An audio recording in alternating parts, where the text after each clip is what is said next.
Welcome, everybody, to the Thursday edition of DJs and Dragons. I've been working on my stuff, guys. I've got a new background. It's very exciting. I get to move this around in here, and it's behind a thing. What I couldn't do, guys, I couldn't figure out how to do a template where you cut something out, so I had to colour it. It was stressful. I had a really stressful time getting this together. It was just horrendous. I'm so annoyed that I got one bit of it wrong now. But it's there, and it looks kind of nice. Just before we go live, we nitpick, obviously. Yeah. So it's so annoying, but it's kind of there or thereabouts. I need to make a few tweaks and do some stuff, but we have cool new background for the DJs and Dragons sessions. Welcome, everybody. It is Thursday, which of course means it's time for some DJs and Dragons. We are going to be playing the amazing campaign Rime of the Frost Maiden. We are going to go. I thought I'd be ironic tonight, guys. I thought with the really cold 4 hours of daylight, I thought I'd wear a Hawaiian shirt to represent the actual weather in the real world in Britain right now. I was wearing a Hawaiian shirt at work yesterday because we had a works barbecue. And the theme was Hawaiian shirts. So there we go. Yeah, we all wore terrible Hawaiian shirts that we bought off eBay. So I mean, yeah, I'm pretty much ready. Competition, Gaz. Yep. Bot seems to be behaving today, so we can do it. So yeah, nat 1 or crit win. Yeah. I don't know what I'm talking about. If we get a nat 1 or a nat 20 and it counts, then I'll trigger the bot in the channel. You reply, get tickets into the individual draws. We'll then roll them at the end of the show. That gives you tickets into the overall draw, and in theory, you could win $100 if we roll well and/or we fudge it towards the end of the year. I did say to B when she could take a feat, she should take lucky, because that way she gets to re-roll ones, which would mean that I'd just reduce the amount it could go down by. And that I'm pretty sure that's why we managed to get up last time, because Stabby could do that. Stabby had lucky. Just affects that balance enough. Indeed. So, Aki, are you excited for the weekend? No. Oh, why not? I'm fucked. Well, just think, you get to watch Alt J on Sunday and all kinds of exciting things. To be fair, I am quite excited to watch it. At the moment, I'm just trying to get to Friday. Yeah, I think that's it, isn't it? Just survive. Once the survival's done, then the excitement can kick in.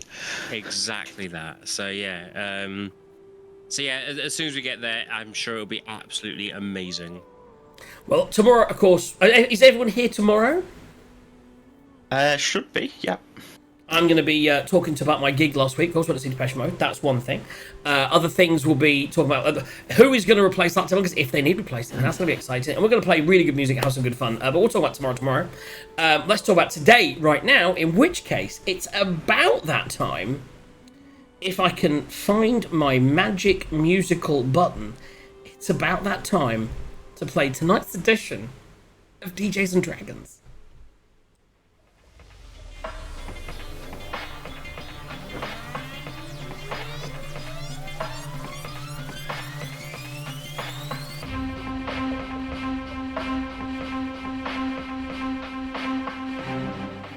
Travel to the spine of the world and beyond with Jack's Travel. Come see the sights of the remote, picturesque 10 towns. Meet the friendly local giant population. They may force you to fight in a pit with various indigenous creatures, or of course they could encourage you to live past life traumas. Oh, wonderful. Take a gentle stroll through the mountains where you could come face to face with frost giants, mammoths, or maybe even a frost troll. Take our exotic airship option, and you too could enjoy the thrills of crash landing on a remote, desolate location. Just think of the character building you could enjoy as you use your own wits to endure the frozen wasteland. Enjoy nightlife? Then this is the trip for you. With only 4 hours of murk daylight, you can enjoy hours of pitch darkness every night. Want to hear more? Join me next time for details of picturesque East Haven, the city on the lake. And we will hopefully reveal the mysterious secrets of Dugan's Hole.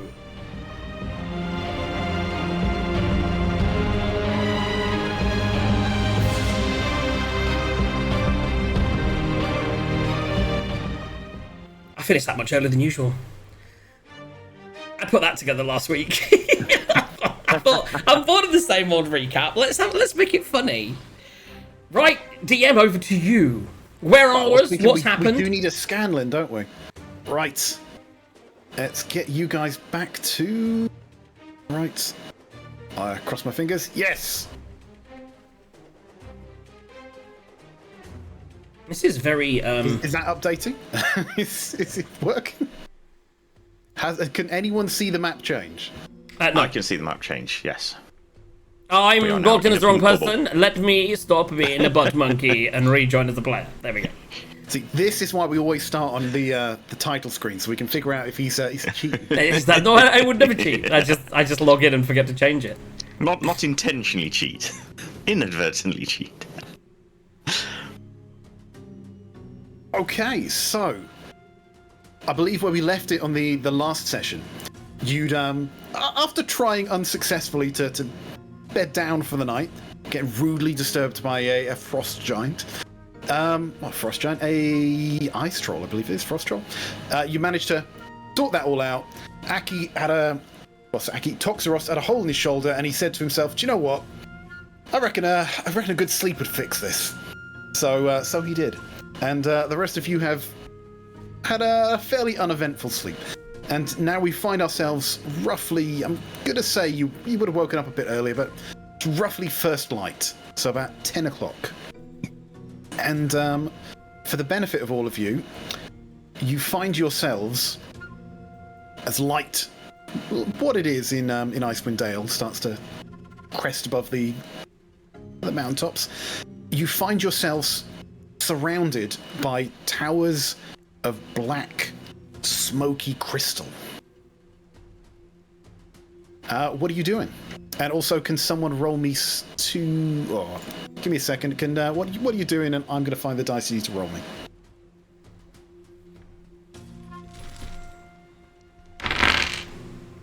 That sounded like too many dice. What dice do you want us to roll? D8. A D. I can roll one because I have that ready to go. That's a 6. Okay. Right. So roll me a D4. Somebody else roll that because I don't have a 4 out. Actually, I'll tell you what. Just 1 second before you even do that. Roll me a D20. D20 I can do. There we go. That's a 1. Oh, Jesus. I mean, it could be good. I mean, ones sometimes are good, right? I mean, what? Yeah, in this Sometimes. case, sometimes. I'd rather roll a 1 now. Yes. Right. And can someone else roll me a D20? I'm not fucking rolling it now. 11. That's like 2 ones.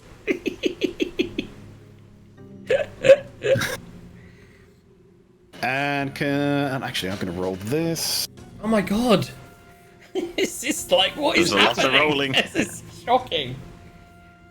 Okay, right. I've hurt myself, look. It's really painful. Oh, that was silly. I know. And we're both so sympathetic. And I completely forgot someone else needs to roll me another D20. Come on, guys. Okay. Dice down. That's a 4. I'm glad we're getting all these sub, 10 rolls out of the way, you know? What we don't realise is we've just set ourselves up for a horrendous day of terrible weather and being attacked multiple times. Well, Yep. I don't know about being attacked multiple times, but unfortunately, it is terrible weather. It's calmish, but you can see there is bad weather incoming very shortly. So right now, you can see this crystal as normal, but you can see that the snow is starting to come down a bit heavier. The wind is, it's at a brisk pace. It feels like hard weather to travel in, but you can see around you for the time being. So what are you guys doing? I look at JJ and go, what's the plan? Well, I would imagine we'll stick to the same plan as the last few days. I'll spend some time whilst we're eating breakfast. Once we've eaten, I'll get a phantom steed up. Guys, Glamorous, you happy to turn into one of those big animals you can carry someone on your back? Me and Tux, you can pair up on one horse, and you guys can pair up on the other, and we make as much movement in daylight as possible. I don't know how much further we've got to go. I mean, looking at the map we were given, I think we're only about a quarter of the way to where we're going. So it's been a haul already. I feel it's been a long week. Your own fault for rolling multi-encounters. Anyway. Right. So yeah, no one's too worried about the crystal floating around or anything like that. Oh, It's so just part I of the thought course. didn't we look at them? We already looked at them last night. I thought that's how they got their crystals. They were kind of investigating around in the darkness. There was a blizzard going on. Basically, it was dark. Oh, okay. Blizzard. You couldn't see in front of your face. As they were searching bodies, they found some stuff, some interesting stuff. And Toxiros kind of got impaled by some interesting stuff. But That's right, because he was thrown into it, ostensibly- wasn't he? That was it. But ostensibly, in pitch black darkness, you put up a tiny hut and a fire, and you have no idea what's more than about 10 foot away from you. This Okay. is like when you get in a tent and then you wake up on a holiday beach. Sure. So I mean, we probably would take, some 10, 15 minutes just to have a quick investigation. Yeah. I guess, so did these things look roughly like the ones that we picked up?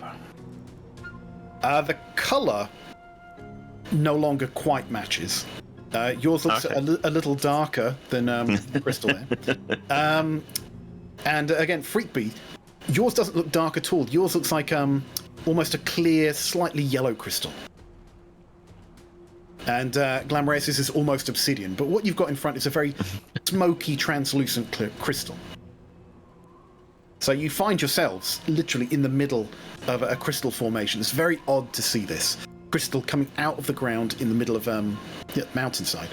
I mean, I'm not sure I've ever seen that before. Okay, so I we'll... mean, yeah.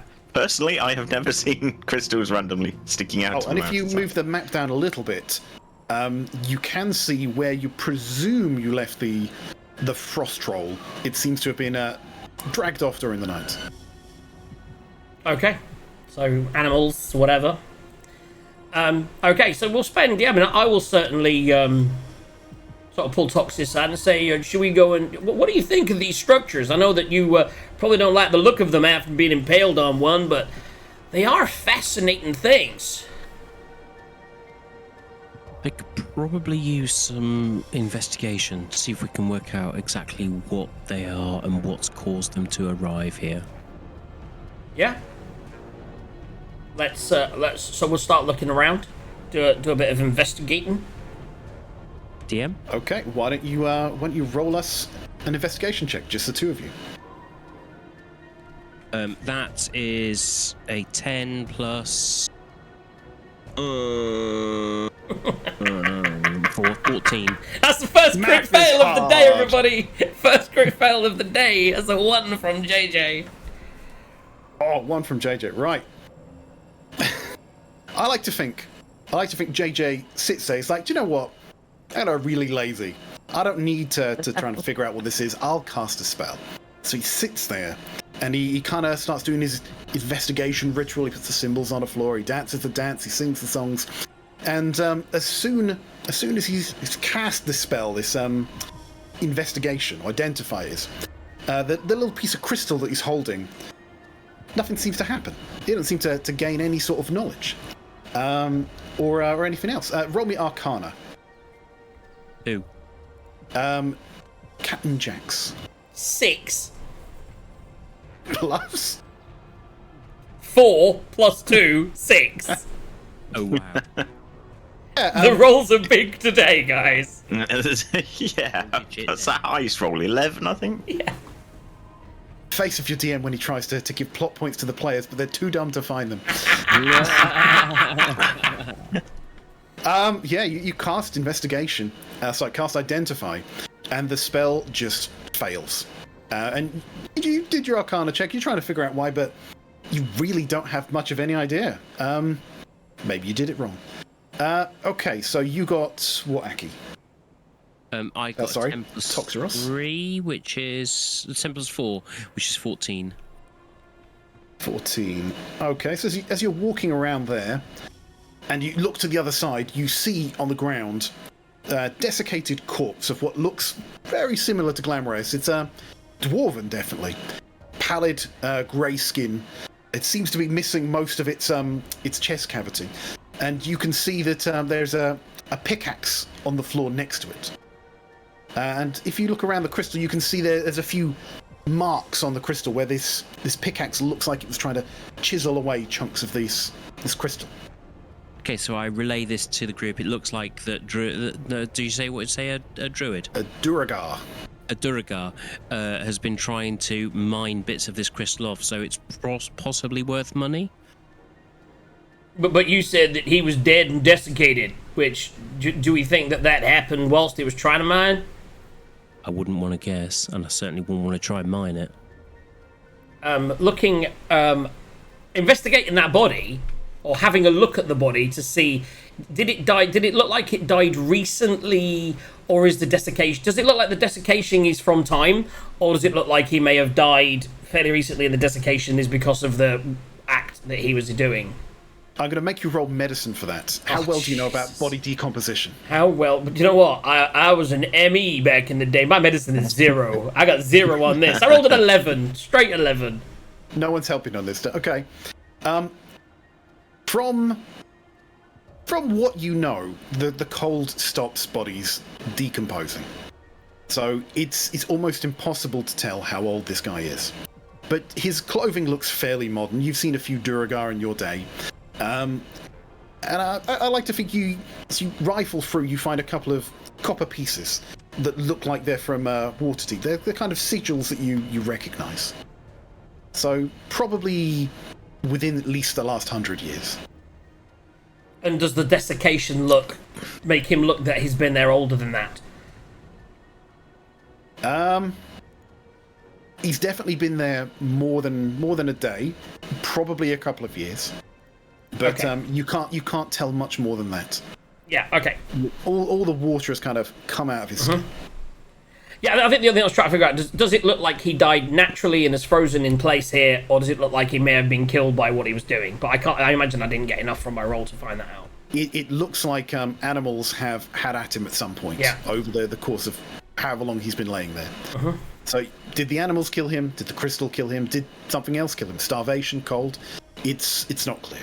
Okay. I'll relay that to Aki, who's here. I'll say, well, I mean, using my many years of experience as in the medic world, I can see that this body may have been put here by a killer, and who has staged this to look like he may have died. No, I have no idea. He's just dead. I'm pretty sure he's not alive. So while they're doing that, I'm after I saw Jack sort of do stuff to wrong way with the curtains, trying to stop the light getting on the camera. I'm going to ritually cast Detect Magic. Okay. Okay, so you sit there for about 10 minutes while Captain Jax is investigating the body. So these things happen kind of concurrently. And before anything, Wild Magic's 11. Brilliant. So when you cast Detect Magic, right, you obviously detect your friend's magics, your friend's items. In front of you, on the floor, you detect an aura coming off of one of the crystals. And give me a second. I'm actually going to have to look this one up because you get to know the school, don't you? Yeah, something along those lines. It's every DM's worst spell. What's the school of that? The magic? DM's worst spell is what is his name? So what's your name? on my next warlock level, I'm taking Eldritch Sight, which means I can at will cast Detect Magic without using a spell slot. It'll just be much like when he says it with his bird giving guidance. I'll be like, assume, unless I'm using a different concentration check, it's always up. So I always know everything there's magic everywhere. Okay, so you can see a crystal on the ground. Unlike the others, it's glowing purplish. You can detect that it seems to have divination magic emanating from it. Yeah, nice. Okay. As you think about it, actually, roll me a d20. History. History, okay. 15 plus 0. So 15. With your vast knowledge of the last 15 minutes of history, that seems to be the crystal that Captain Jax was playing with earlier. What he was, messing around with his circle and whatever he was doing. Really? Okay. So none of the others are glowing, but the one that he touched is glowing. Okay. I'll wait, obviously, while they go do their thing, and then when they come back, I'll go, you know that rock that you were just touching? It's glowing with divination magic. Well, I mean, I did try to identify, because I figured with these crystals, maybe I'd try and identify one, so I did cast a spell on that. Divination, you say. Now, from what I know of magics, identify is a divination spell, so maybe it was able to take on some of the properties of the spell I cast on it, or maybe it became resistant to it. Roll me investigation. Very fascinating. Who? Me or him? Both of you can roll it. Okay. I'm terrified of throwing a dice or clicking a button right now, so I'm just gonna go one more time with this and hope it doesn't fuck me. Natural 20! Okay. Mine's 12 plus 0, but yeah, nat 20 or 22, and we'll even that out from my fail on investigation earlier. There we go. Yeah. Right, 1 second. Okay, so you're a little bit ballsy. You're trying to investigate. Blam is trying to look at it. He's trying to sniff it. He's trying to divine what's there. You just pick it up and you go, snap it in half. And as soon as you do that, right, just like a spell scroll, identify is cast. And you suddenly learn that this crystal that you were trying to identify is known as Chardolin. So you wouldn't know everything about its history, about its properties, about that, but you would generally know that it's a magical kind of crystal. It's well regarded as being hard like metal, but unlike steel, its properties are such that it much more easily takes on magical enchantment. So it's often favored by people trying to create magical weapons or items. It's much easier to work with than metals or, adamantite or things like that. It's cold to the touch. You seem to, as you're identifying this, you seem to think you've seen a few crystal wands and staffs floating around in your time, and you seem to wonder, were those Chardolin? Excellent. So I'll share that across the middle. I do believe that this is well sought after when making magical weapons and orbs. It also seemed to soak up. I'm thinking maybe you could get some of it maybe turned into a necklace that you could store enchantments in. Especially it seemed to have that spell trapped within it. Maybe so. Do we now look around? Is there any loose crystals on the floor? There are no loose crystals, but there is a man and a pickaxe. Okay, so I'm going to... The blizzard, by the way, is starting to really heat up. Usually when the blizzards are going full blow, you can see about 30 feet. Your kind of vision is kind of at about 100 feet at this point and slowly getting worse. I mean, do we think we should take some time to try and get some of these crystals to make some money, or do we really, or do we really need to make a move because daylight is short here? I reckon, A, make a bit of money, and B, we might be able to swap it for something that's already been enchanted, bit of upsell, bit of bartering. We could get some useful items, maybe. Okay, so the dwarf thinks we should do some mining. Some mining, yes. I mean, that's... Diggy crystal. I'm not surprised at that one. Stereotype. What do you think, Tuxie Orienda? Do you want to spend a little time here? We could maybe meditate for a little, and then we'll make a move in like an hour or so. Maybe the storm will blow over. I mean, who knows? Doesn't look great, so we need to hunker down, really. Okay, so if you want to do some mining, Glamorous, Orienda, what do you think? Are you okay to take a small break here? Sure, why not? So I will, because I can, for 10 minutes, and I'll lose the... I already got the horse up before we looked around. Actually, I probably wouldn't. We'd have probably looked around, then I'd have done the horse. So instead of doing a horse, at the moment, I'll spend 10 minutes and put another dome up so we've got protection from the storm. So we do have a dome. So we established you have to sit in that dome. How big is it? It's enough for, 10 people. Square feet. I believe it's the size you've got there. I think we did that before. It's about 10 foot by 10 foot or something. Let me get it up. Okay, so what are you trying to do with your hut? Because you've got to stay inside of it. So I will set it up in the middle, and I will say, if people need shelter, I'll stay in here in the warm with the fire. Can you get another one of those bonfires in here, Glamorous? That'd be great. 10-foot radius. Yeah, it's about that big. So, right. So where do you want this thing? I suppose I could put it up You over. could draw your own circle. Can I move your circle? Unlikely. Okay, so yeah, move it over to. We may as well mine where everyone was. So like, just sort of over circling around that crystal. Yeah, that there's good. Yeah, we'll just. I'll cast it over here. Come on over here, and then Arianda, I don't know if you want to look at this corpse. Maybe I don't know if you're good with you're like paladin. Do you know things about dead things? Maybe you want to have a good look at it. Maybe you can find some stuff on it, or you could discover how it died. Maybe that'll protect us in case we get attacked. Come on in here in the warm. It's quite cold out there. We got a little shelter here, and we're doing some mining. Well, Glamorous is. He's a dwarf.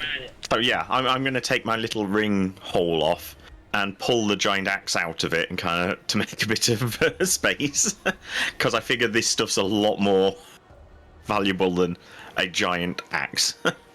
Okay, so we've got a giant axe on the floor, which surely nothing bad will happen. Probably not. The giant axe animates and turns and starts trying to attack us. Yeah. You killed my master. And then, yeah, just try and chip bits off and chuck them in the hole. Okay, so you set up tiny huts. You're all inside it. You got a desiccated body. You've taken his pick, right? Is that how you're mining? I think so. I was wondering if I should try and use my enchanted hand axe, but it's an axe, really, not a pickaxe. I think it might dull it. So yeah, if there's this guy's pickaxe, I shall take that up and try with that and see what happens. See if we can get through it. Okay, so just one person mining with a pickaxe. Well, I was going to say, Orienda, if you wanted to, you can turn Toothy in it, and you can turn that weird weapon that you have that eats people. You can turn that into anything. Right? I've seen it be a spear. I've seen it be a shield. Could you turn it into maybe an axe and start chipping away, and the two of you could work together, and then me and Toxia maybe gather them up and put them in the bag, and we can work as a team. You didn't want me to see what was on the dead guy? I mean, you can do that whilst he starts. He can make a little start, and then you can check the dead guy out and then do it. I was going to say, I'll start just in case it like explodes or anything. I think one person should give it a go first of all and see what happens. And if it's well, then you could join in after.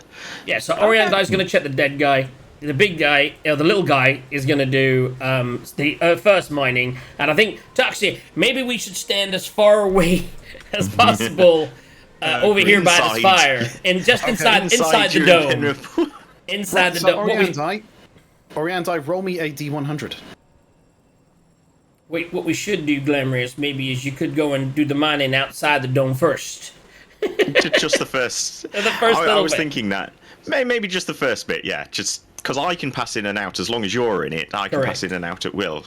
So yeah, I might. Unless just I decide otherwise. Like if you turn into a zombie, then you can stay outside. I rolled a 91. Ooh. Right. Where was that? Sorry, this is where I'm trying to find a screen again. There we go.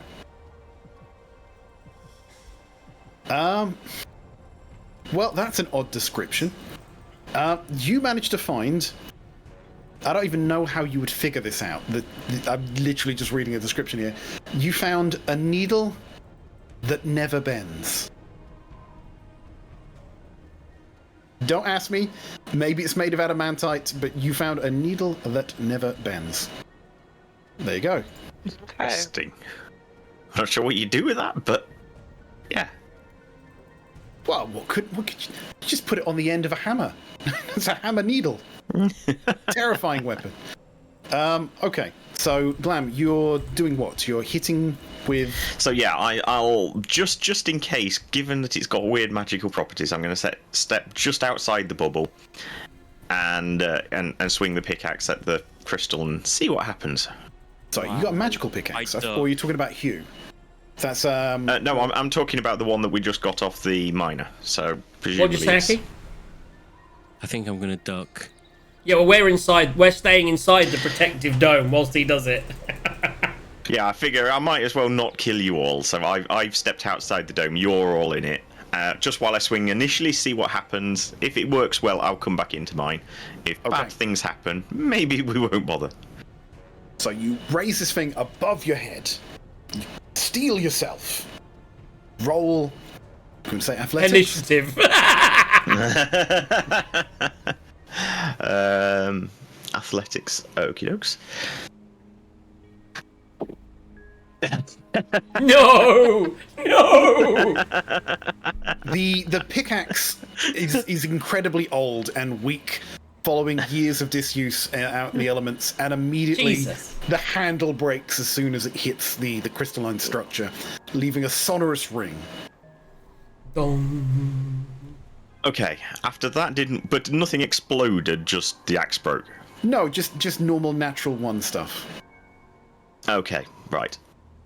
So, okay, Oh, next give me a thing. dexterity saving throw. Okay. 15 plus 1, 16. You agilely, excellently dodge the axe head as it comes down, lodging itself in the ground. Okay. But no explosions that you can see. It did make a very sonorous sound, like you were hitting a chunk of metal. Sonorous sound. Okay. Now the next question: do I play? So I have a normal hand axe, which I've had for ages. I've just never ever used it, and I also have a battle axe. One of these things is magical. One of these things is not magical. Do I use a magical thing against a magical rock? Oh, remind me what Hugh does, because you're in a forest right now. Yes. Where? Oh, annoyingly, I didn't copy the notes in. I have to do that. Basically, he does max damage against wood. I don't think I rolled damage. Is that right? So it's got +1 enchantment. Looks a bit rusty, but looks misleading. It says who, blah, blah, blah, blah, blah. Why does it actually tell me what it does? Oh, here we go. Its powers allow it to strike plant creatures or those of wood at the maximum possible damage the wielder is able to deal. But I don't think this is Plants or wood. wood. No. But it is a +1x. Okay. And these are magic crystals that have already absorbed some of his magic, so I don't know. So go on. I would say I would use that. I think that looks more sturdy. It's either that or you could use your mending on the pickaxe. True. Now go on. Let's use the magic axe. Let's roll the die, see what happens. Let's roll the dice. That's what we're gonna call this episode. Yeah, episode 13. Let's roll the dice. Right. Roll them dice. So what am I doing? Athletics again? I believe so. Yeah. Right. It's better. It's 12. So, again, you hold this axe above you, and you just swing at this crystal. But the reason why pickaxes have a pick is to concentrate the force all in one place. And while you crack, you hit the crystal, and definitely you can hear a sonorous sound, you can feel that reverberating in your hand. You don't manage to do any sort of visible damage to the crystal. Okay, but it didn't explode or anything. Is hard. Right.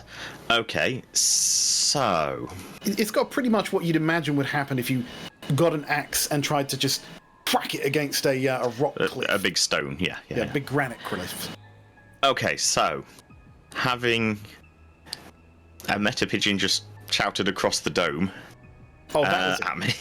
Whenever he did, whoever carries so that's Hugh fine. feels uneasy whenever he travels through a forest. Forest, and I'm a feel druid. uneasy. Yes. I think at the moment, being grey in that, I'm feeling uneasy all the time. So okay, I'll do what Jack shouted across the bubble to me when he saw me get out that battle axe and it didn't work. I'll use mending to put the pickaxe back together, and since I'm then realised I can cast spells, I'll also cast guidance on myself for the next swing. Wild magic. No, they're both cantrips. Oh, okay. Though, of course, that's at the DM's discretion. Right, one sec. Oh, Oh, everything it goes went dark. black. That's not Oh, worrying. dear. You cast guidance, and everyone dies. There we go. So the blizzard is really starting to kick up. So, Okay. your vision is kind of shrinking back as you do this. Okay, so roll me a pure strength check then. Just strength with guidance. With guidance. Yeah.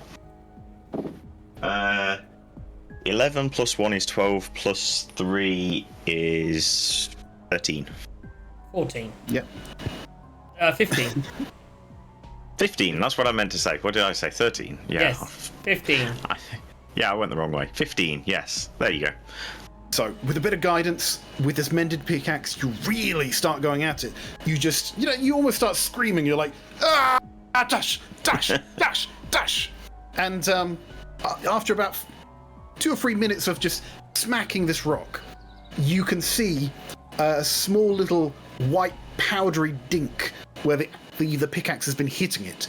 You can see you're starting to have some effect, but it's very slow going. Okay. I'll pop back inside the bubble and go, this stuff's really hard. I don't know. Jax remembers it's very coveted for its durability. It's worked like metal by. Now I know that you see yourself as a man there, Glamorous, but maybe you want to get the girl with the muscles to have a swing. I was going to say, so yeah, that's what I was thinking. If we both wail on it together, then maybe that'll help. The other thing, because obviously there was the little chunk that JJ picked up. Are there any other chunks we could just pick up without having to mine it? I already asked that. He said no. Did you? Oh, okay, fine. Because your Cool. DM is evil. Well, I have Yep, a no, question. fine. Go on. How big is this needle that never bends? Roughly the size of a needle, so it's what, like 1.5 inches? Okay. Are you thinking that maybe you could use that needle maybe with like a hammer to try and chisel like? Well, This is what makes a creative item so brilliant. I would want to see if I can even scratch the surface with it. I mean, if I could scratch the surface with it, like you do a diamond to glass, Mm-hmm. and it actually cuts it, then yeah, we can use that needle. But I think I need to test that first. I don't want to just start hitting it. Yeah, makes sense. And Okay. knock the thing out into the snow by accident. So yeah. Okay. Roll investigation with advantage. Because I don't think this would be very hard for you to tell. Advantage. Okay, I don't know how to do advantage. You just roll. Just roll Just roll it twice. twice. Here comes the first roll, buddy. That's a 7. Let's go for a better one. 22 is another natural 20. Nice. Crit win. Yeah, as you get this needle, and it's very difficult, but because you've got an armored glaive for a hand, you manage to push the needle quite hard against the substance, and you can see a very fine scratch is left in its wake. This needle is definitely harder than the Chardolin. Sweet. So I think with that investigation roll, what I would suggest is we come up with a clever plan between the two of you. Maybe one person could hit the needle, and the other person can then chip at the same area. You can try and weaken it, and basically work as a team to try and get a lower roll that we have to get. Let me do the swinging. So she's gonna swing. Gaz is gonna hold the needle. Don't do that. But he hasn't got to place the needle. Right, so how are you holding the needle up, and how are you going to hit the needle? What are you hitting it with? Well, what I was considering is could we embed the needle in the end of the pickaxe? But I don't know how we'd get it in there. Could you use mending? Can I mend? Oh, that's what I was thinking. Can I use mending to put it on the end? How come we just use like turn Toothy into a hammer and hit at it? Because it's a needle. You can't. That sounds like a good idea. It's kind of pointy at the end, so it's gonna be hard for me to hit the point of a pickaxe. No, I was thinking if we could actually put the needle on the point so you could swing it, but yeah, no, you're probably right actually. Yeah, go on. Yeah, you use Toothy is a hammer. Toothy's gonna be a hammer, and you're gonna hold the needle, and I'm gonna try not to smash your fingers. Well, okay. This is I what mean, you make. Tuxeros. you can heal it if you could. hit me, it's fine. If you could hold the needle, then maybe Orianda could swing and hit, and then as that hits and goes in, then after that you could then use the pickaxe to try and chunk that bit away. Is what I was thinking. So you kind of have that joint. Okay, yeah. The needle in, all three chip of us a bit getting away, and then we might be able to get something out of this. Yeah, if Toxie's willing to risk his fingers. And I'll tell you what, to make it more exciting whilst you do that, I'm going to sing a little song And inspire Orianda, who I believe will be making the role. To not hit. Yeah, exactly. Well, not hit Toxie now, yeah. So, Orianda, you have inspiration, which you had already, so you just leave that one in there, because overnight would have gone, but now you've got it. So you have one inspiration if you need it. How do you use inspiration? So if you choose to use it, you can just roll a d8 and add that onto whatever it is. Oh, okay. Alright, so now what? And I'll guide you as well. Do I have to like do a strength check or something like that, or? So is it the same check? Yeah, so we're going to do this as a... Well, yeah, as a strength check. Team challenge. I'll agree to it. Now, does she get advantage because we're all helping? I'll tell you what, I'll give you that. Okay, so okay, roll... So we've got advantage, and is that athletics, inspiration, and... So click athletics twice. I didn't ask how hard the Shardlin was, I said give me some. Nice. How's that roll? That's a good start, 22. So 22 and a 21. You might as well add the other things in as well. Oh yeah, roll the D4. Okay, yeah, do the guidance first, because that's free. So that's 24. So that's up to 24. And if you want, you can choose to use the inspiration and roll a D8, or if you think 24 is high enough, you can take that. It's your choice. Yeah, I'll use the inspiration. Okay, so roll the D8 as well. Let's get this up. The only kill is See what we overkill. can get. Yes. The only kill is overkill. Okay, not great, but it's 20, 24, 27 is the total roll. Say, if the DC was 25, it just takes us over Yes, if this was difficult. Right.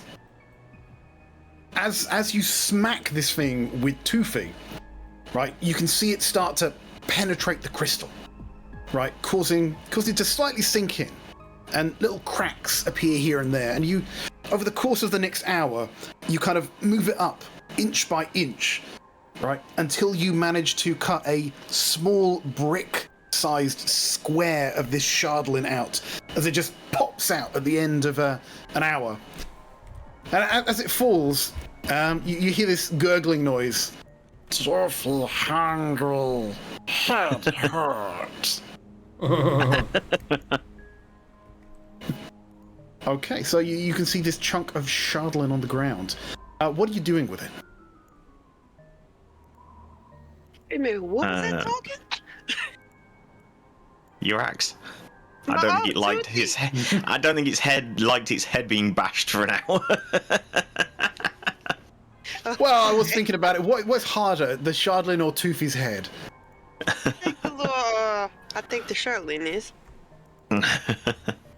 Actually, So, the needle. Okay. So do we want to put this brick in a bag of holding, or do we think it might be better in a normal backpack? I mean, you can put it in your little ring there. Probably the safest place to put it. An extra dimensional space was more where I was going.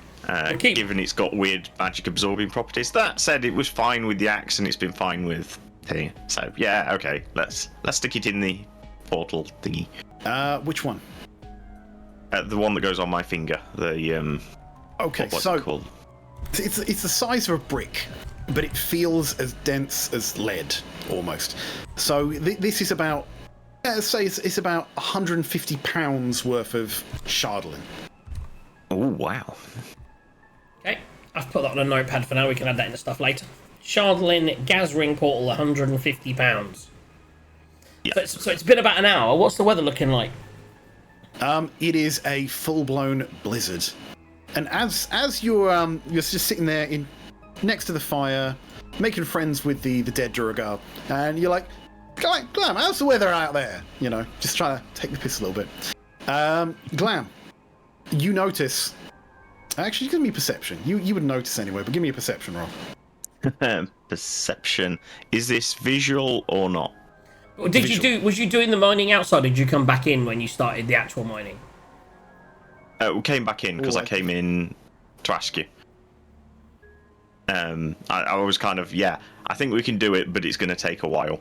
And get Oriendi's help. At which point I'd already swung, so I knew it wasn't dangerous, so we could do it inside. Okay. Yep. So roll perception. So what am I doing? Perception.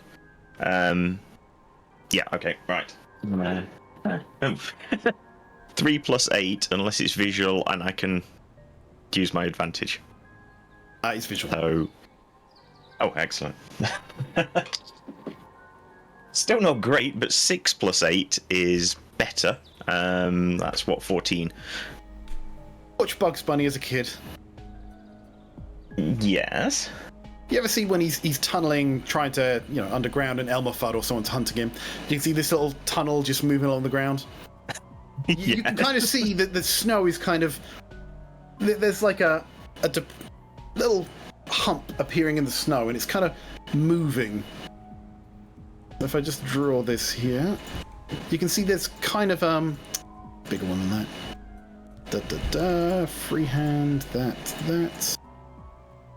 Right. I turn to Jax while I see this and go, does this dome go underground, or is there a bottom to it? You kind of see like this, like there's something tunneling under the snow. Oh, but it's not coming directly to us. It seems to be near you, but outside the dome. Yeah, okay. So yeah, I'll point out to everybody else. Is it going in the, southeast direction, or is it going northwest? Do you know which compass direction it is, given you can't see the sun? You don't have a compass. Well, okay, is it what I was actually trying to ask, so is it going in roughly the direction that we're going to head off in, or did it come from that direction, is going to roughly where we came from? Right, it's going in, whoa. It's kind of going in that direction. Okay, so it's kind of going behind, we're going to be going away from it. We're going to be going west. Yeah, so we'll be going away from it, because we're following the river, aren't we, at this point? I would suggest you keep your eye. If you see something tunneling, you keep your eye on that, because I do happen to know all my spells very well, and I'm pretty sure that this particular spell protects everything above ground. We are weak to things tunneling in. Okay. So it's a dome above us. Okay, fine. So yeah, I'll point out this thing that's going by, and if we've got this brick, we could get greedy and try and get another brick, but I think we're pushing our luck at this point, and there's not obviously that much daylight. Yeah, I reckon it's worth saddling up and. 4 hours. Did you want? So we're gonna brave the snow. I reckon so. Unless you really think we should get more. I'm good. I think we do. I'm a bit worried about traversing in this kind of weather, but I think we're gonna have to learn to do it. Has anyone got a really good umbrella? I'll just sit down and start casting the Phantom Steed.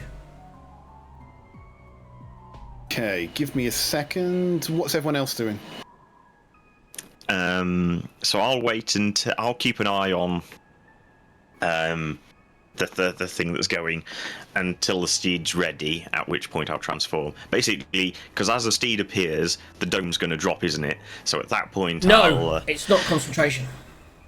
Oh, did we decide it wasn't? As he leaves, it drops. Yeah, when I leave, it drops. Ah, right. So That whilst was I'm in right, it, okay. it's fine. Okay, so anyway, either way, I'm going to wait until the steed appears, then I'll turn into the warhorse again, and we can head off. But until that, I'm keeping an eye on the tunnelling thing, just in case it decides to circle round towards us. Yeah, everyone keep your eyes peeled whilst I'm casting the spell. You never know where the attacks around here come from.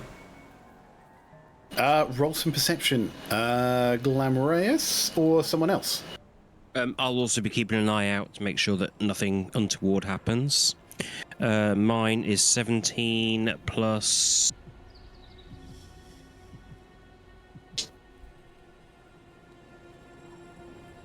to 19. Okay. I mean, that's pretty decent anyway. I've got 14 plus 8, so 22? A 19 and a 22 dice.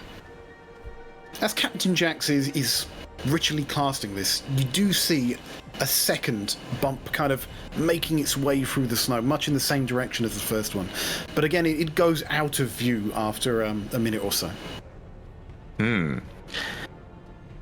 Now, if we start travelling, are these things going to pop up and get us, or are they running away from something? You No say that lie, out loud? there is a Trask in the tokens page Well, of the campaign. Yeah, I'm sort of mumbling that to Aki, given that we're both looking and presumably both saw it. I think we should just let the others know that there is potential danger there and prepare ourselves to attack if need be. I was going to say, I don't think waiting here is really going to be all that much safer, is it? So, as you say, I think it's probably make progress, but certainly be wary. Yeah. Okay. So, Captain Jax casts Phantom Seed. Glamorous, you've leveled up. I don't know whether that changes what you can turn into. I don't know whether you can now be a mammoth or as my girlfriend Can might you say, fly a now, gyrophon. Gaz? Oh, yes. You're right, I can. Yes. I'm max CR1 and I can fly. Now, obviously, right now, probably not the best time to fly in a horrendous it's storm. Probably not the best time in the storm. I also As Captain Jax says that, he gets a flash of memory where Tony Hawk landed in a snowbank. Boom. Yes. Oh yeah, I can. Yeah, CR1 is Giant Eagle. I can become a Giant Eagle. Nice. Can you become a giant toad? I can become a Giant Giant Toad's the best, Yes. man. Giant Toad's the best. That's what I was. You can just, like, put things in your Yeah. mouth. Pretty tanky as well. Right, so what are you? You basically turned into the tank. I mean, for the moment, while we're in the snow travelling, I shall still become the warhorse, I think. Just because it's got good strength, which I figure will be good in the snow, and it sort of matches the steed. Right, and who is going to be with who? I'm gonna be So I guess the Graham. same as before. Yeah. Yeah, I'll be with Jax. Yeah. Okay, so And I will be the rear part of the horse, and I will let Aki direct. Fine. okay. And So I- anything else sorry. before you set off? No, I think that's it. Once the horse is there, I'll get on the horse. He'll turn into a horse. We'll saddle up, and we'll just head off at speed. If you've pointed out the direction those things were heading in, I imagine we'll loop round and head in a different direction. Okay, right, so both mount up, turn to what you hope is an westerly direction, and head off into the blizzard. Right, I need both parties to roll me a survival check. All four of us, or Okay. No, just the two horsey people, so whoever's guiding the horses. So that's Aki. So Aki for you, and I am the horse. Ooh, nice. What are we looking for? Perception, did you say? Survival. Survival. I'm looking at 14. I'm looking at 26. Oh, Jesus. My survival's off wisdom, so plus Nice. Right. 8 with Glamreus, the thingy. Yeah. despite the weather, you manage to eventually find the river. Maybe it's your innate dark vision or your smell, or maybe you just got a better memory. But you find your way there and start making your way down the river. It's not until you've been going for 20 or 30 minutes that you realise that Aki, yeah. You throw me off because it says Aki at the bottom there instead of Toxeros. Toxeros and Captain Jax are no longer behind you. As you stop in the middle of the blizzard, not being able to see more than about 30 feet, you can't see your friends. As you look at your footsteps behind you, again you can only see one set of hoof prints, and they're quickly filling with snow. I'll sort of neigh because it doesn't make any sense, but I'll neigh to Orianda. I thought you were keeping an eye on them. What? You can't tell, I'm just neighing, so... I'm just blaming you in horse, and you can't tell. What's wrong, Wow? What's wrong? What's wrong? What's wrong, lassie? Timmy in the well? So if I notice that we're starting to lose touch, I'll sort of give Aki a So sign. you thought you were following him, Yeah. as well, but again, roughly similar amount of time after 20 odd minutes, you realise that it was kind of like a snow mirage. Your friend isn't actually in front of you. You thought you were following his footsteps, but it was something else. So it's like when that snow's coming and it's almost like a cloud, you start to see shapes in it and you think that's what it is, and then realise, oh no, that was just the snow. Toxeros, did you manage to lose our friends? It would appear so.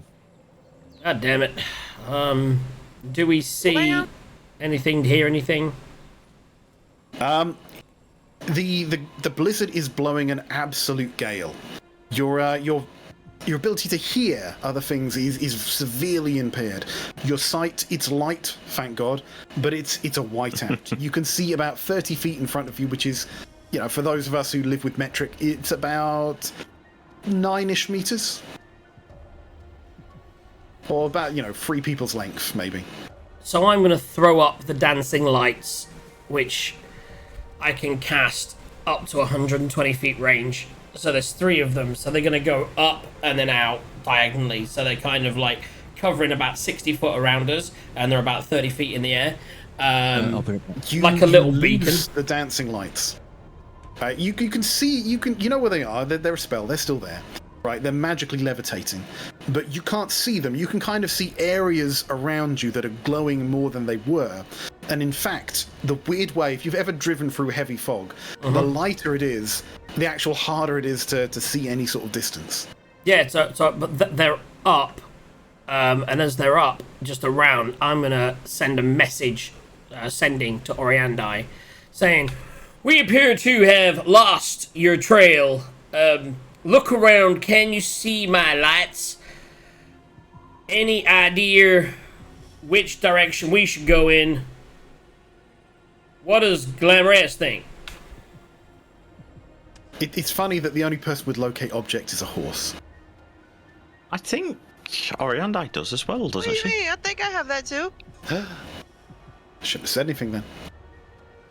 I was wondering whether I should meta it and mention it, but since the DM mentioned it, Yeah. I do. I have locate objects. Taunted too early.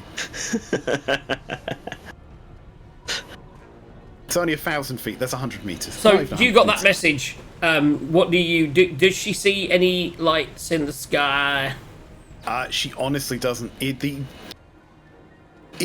range right now of sight is so low that if you were about, I don't know, about 20, 30 meters away, you still wouldn't see them. So you've received that message. You can't see anything. What do you say? You can respond to the message. You only have 25 words. I can't see the lights. All I see is snow in front of me.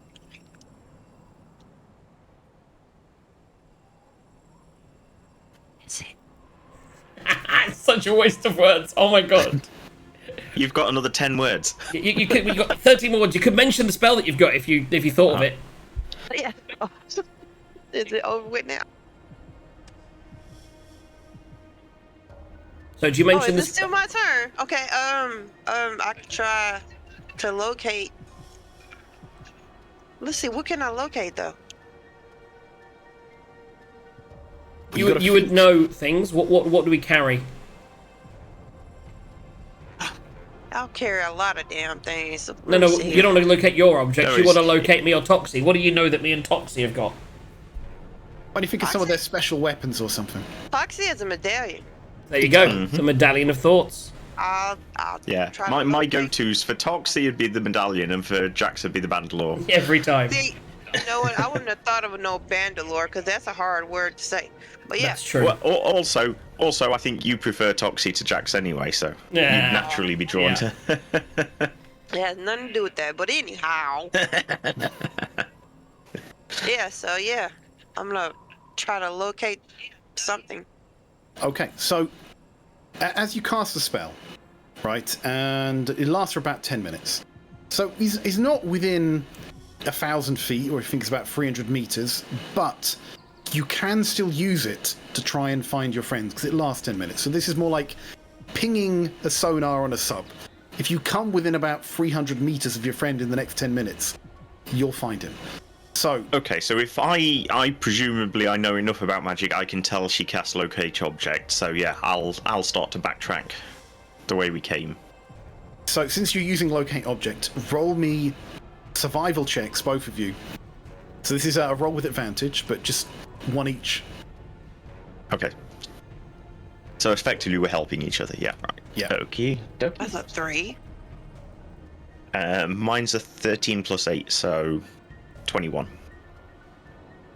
Right. So as you cast your spell, Oriandai, and you can't detect anything, you're just quietly swearing to yourself. Your horse seems to understand this and starts neighing and heads back in the direction it was going at a gallop. And over the course of the next hour, with a bit of pinging and ponging, you manage to successfully find your way back to your friends. And the I'll be blizzard like, so when she doesn't seem to know or see any lights, I don't know how they'll possibly find a way. Do you think we should start moving in a direction, or do you think we should stay where we are? What do you think, Tuxie?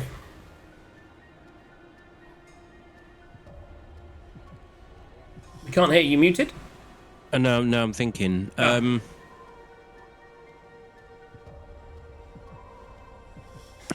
I think by staying still, we're more likely to help. Okay, so yeah, we'll just sit around, and I'll tell you what, I'm just, during the course of the time that they take to find us, I'm gonna come up with a plan that we got some hemp from that big mammoth, that rope. What we'll do is next time we head off, we'll tie ourselves, we'll tie the back of one horse to the steed. That makes So- some sense. So we'll try and keep the group together rather than getting separated. So that's what we came up with on that situation. And this is why in the Arctic people do tie themselves together. Selves together, yes. Yeah, makes sense. So then a we're real thing. reunited. Around that sort of time, my steed would run out. I'll recast it. Yeah, so far today you've spent about an hour mining, about a half hour travelling, an hour backtracking, so you're at about half an hour of light left. But the blizzard now, as you found each other, is starting to die down. Okay, so I'm guessing after all that, I'm gonna have to redo my thing. 4 hours you get now, don't you?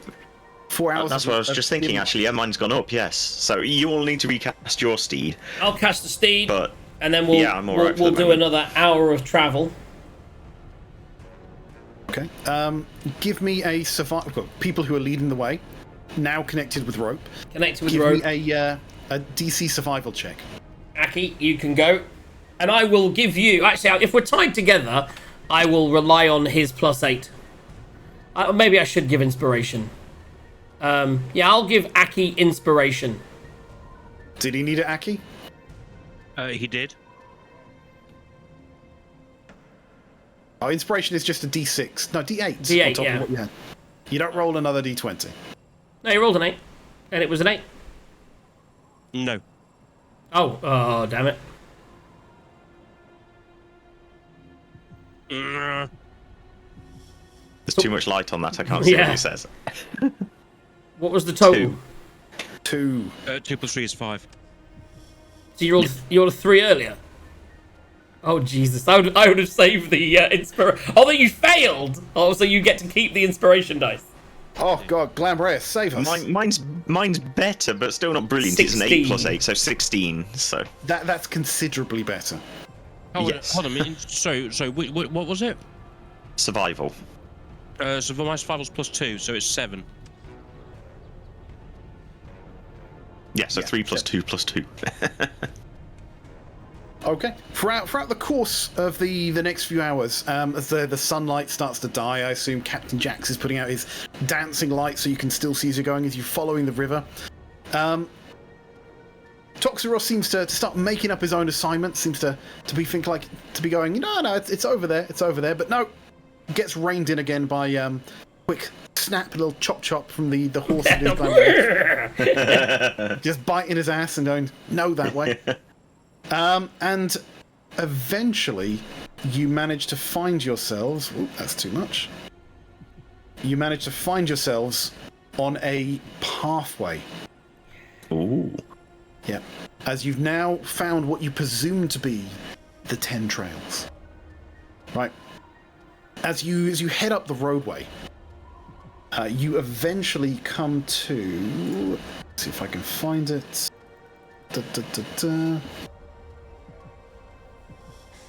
Right, hold on a second.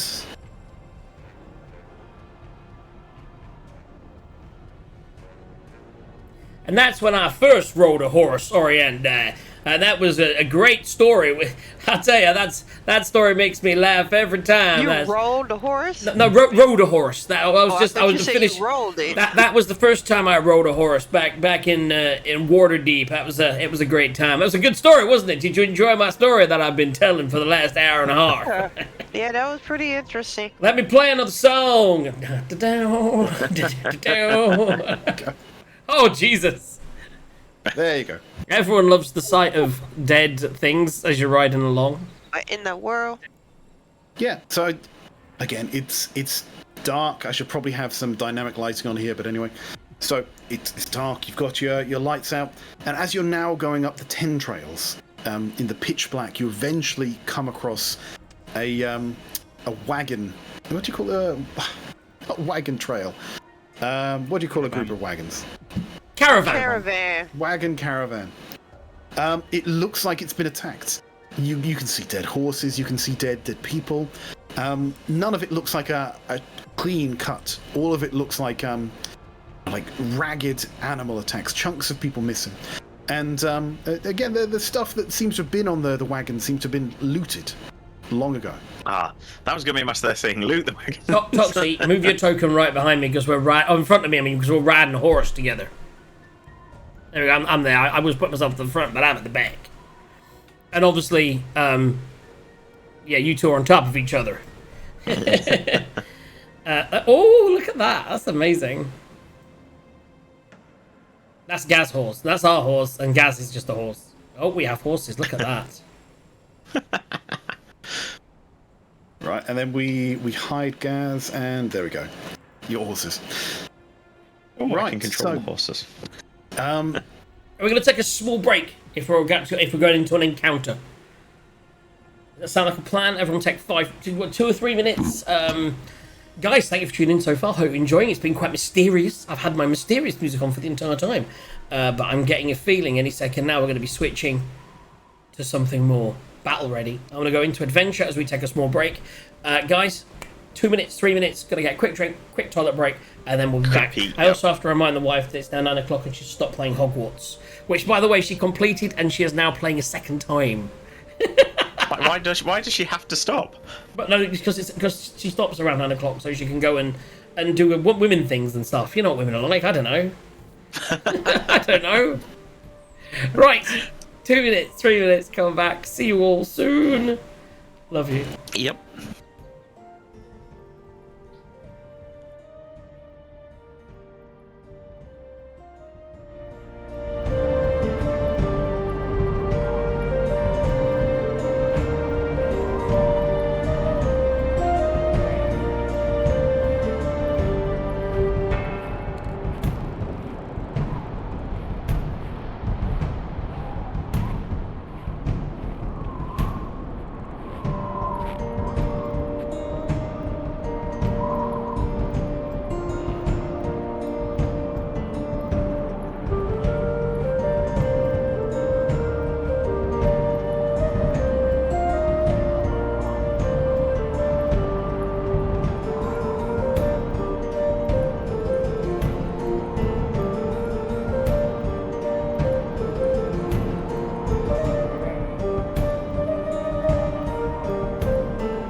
Okay, guys, we are back. Well, most of us are. At least in spirit, if not in body, if not in spirit. Okay. We have come across a freaky. So I'm gonna. This looks a little scary here, guys. Keep your eyes open. Orienda, if you can just keep looking, keep your eyes. If you want to keep lookout. At the front of the party, as the front of the party, I want to have a look around and see what I can see before we go any further. Yeah, I'm gonna. If I say, do you want to jump off the horse, or should you stay on the horse? You want to change things on Twitch real quick? No, I'm gonna. I thought I hit the button. I didn't. They can hear us, I believe. think staying on the Who needs to see what we're doing? You know what I mean? Hi guys. There we go. We're back. We are back. We're just chatting away there. So yeah, what are you going to jump off or are you staying on? Sorry, mate. I'm going to stay on. Okay, so the two of us will ride. Where are you taking us? I think what we need to do is we need to very cautiously and slowly take the path and then have a look around, see what's going on. Okay. Right, well, I tell you what. I am... There we go. And you obviously- should all have access to move the horses. Oh, cool. So, where are you going? What are you doing? I am going to go north 10 feet, like so. Now, bear in mind, it's very dark right now. Let me see if I can put a little bit of dynamic. So the lights lights, my lights are up at all times in the darkness. So there would be. Oh no, that's terrible. Right, let's turn that right off. Save. So assume that we can see a fair distance around in light. Just to read it out again, it is 4 torch-sized lights. So basically, at the 4 points away from us, of like 30 foot, enough ahead so that we can see to it, and then whatever beyond it. So it sheds, I believe, each light sheds 10 feet of radius. So every light sheds 10 foot. So it would basically be 10 foot in front of us. So we'll be able to see 20 foot. But then there'll be another light, and that's going to be at all 4 corners. So basically, 10 foot away from us in a square, we'll be able to see 20 feet. So we can see 20 feet around our horse, effectively. Okay. Do I see any dead bodies? Do I see anything indicate time of their attack? Can you just, if I put an aura on the horse, can you see that? Yep. Yeah. See the aura, yeah. There, and that didn't save. So that's too big. It needs to be 10 foot shorter than that, I think. That's about 30 feet. Anyway. Okay. And let's give you a little extra. No, we'll save it like that. Right, so you kind of got that, like, cone floating around. So you can kind of see that sort of thing around. You can kind of see the outline of the first wagon, another one overturned, horse, drag marks. Yeah, you can see what looks like an aftermath of something not so nice. I'm going to make that noise. You know when horses are a bit nervous and they kind of go... "Arr." It's okay, Glamorous. You stay sketchy. You just get ready. Orienda, if you can just keep your eyes peeled for anything Roll that animal seems to be handling. coming to us, what I'm going to do is we're going to investigate. So, Toxirus, if you wanted to get a good... if we can investigate on our horse for now, maybe hop down if we need to. If we see anything of interest, we'll hop down. And you've still got that inspiration. I know you don't, because more than 10 minutes has passed, hasn't it? Yeah, so you're not inspired, but you can. Your investigation is probably better than mine.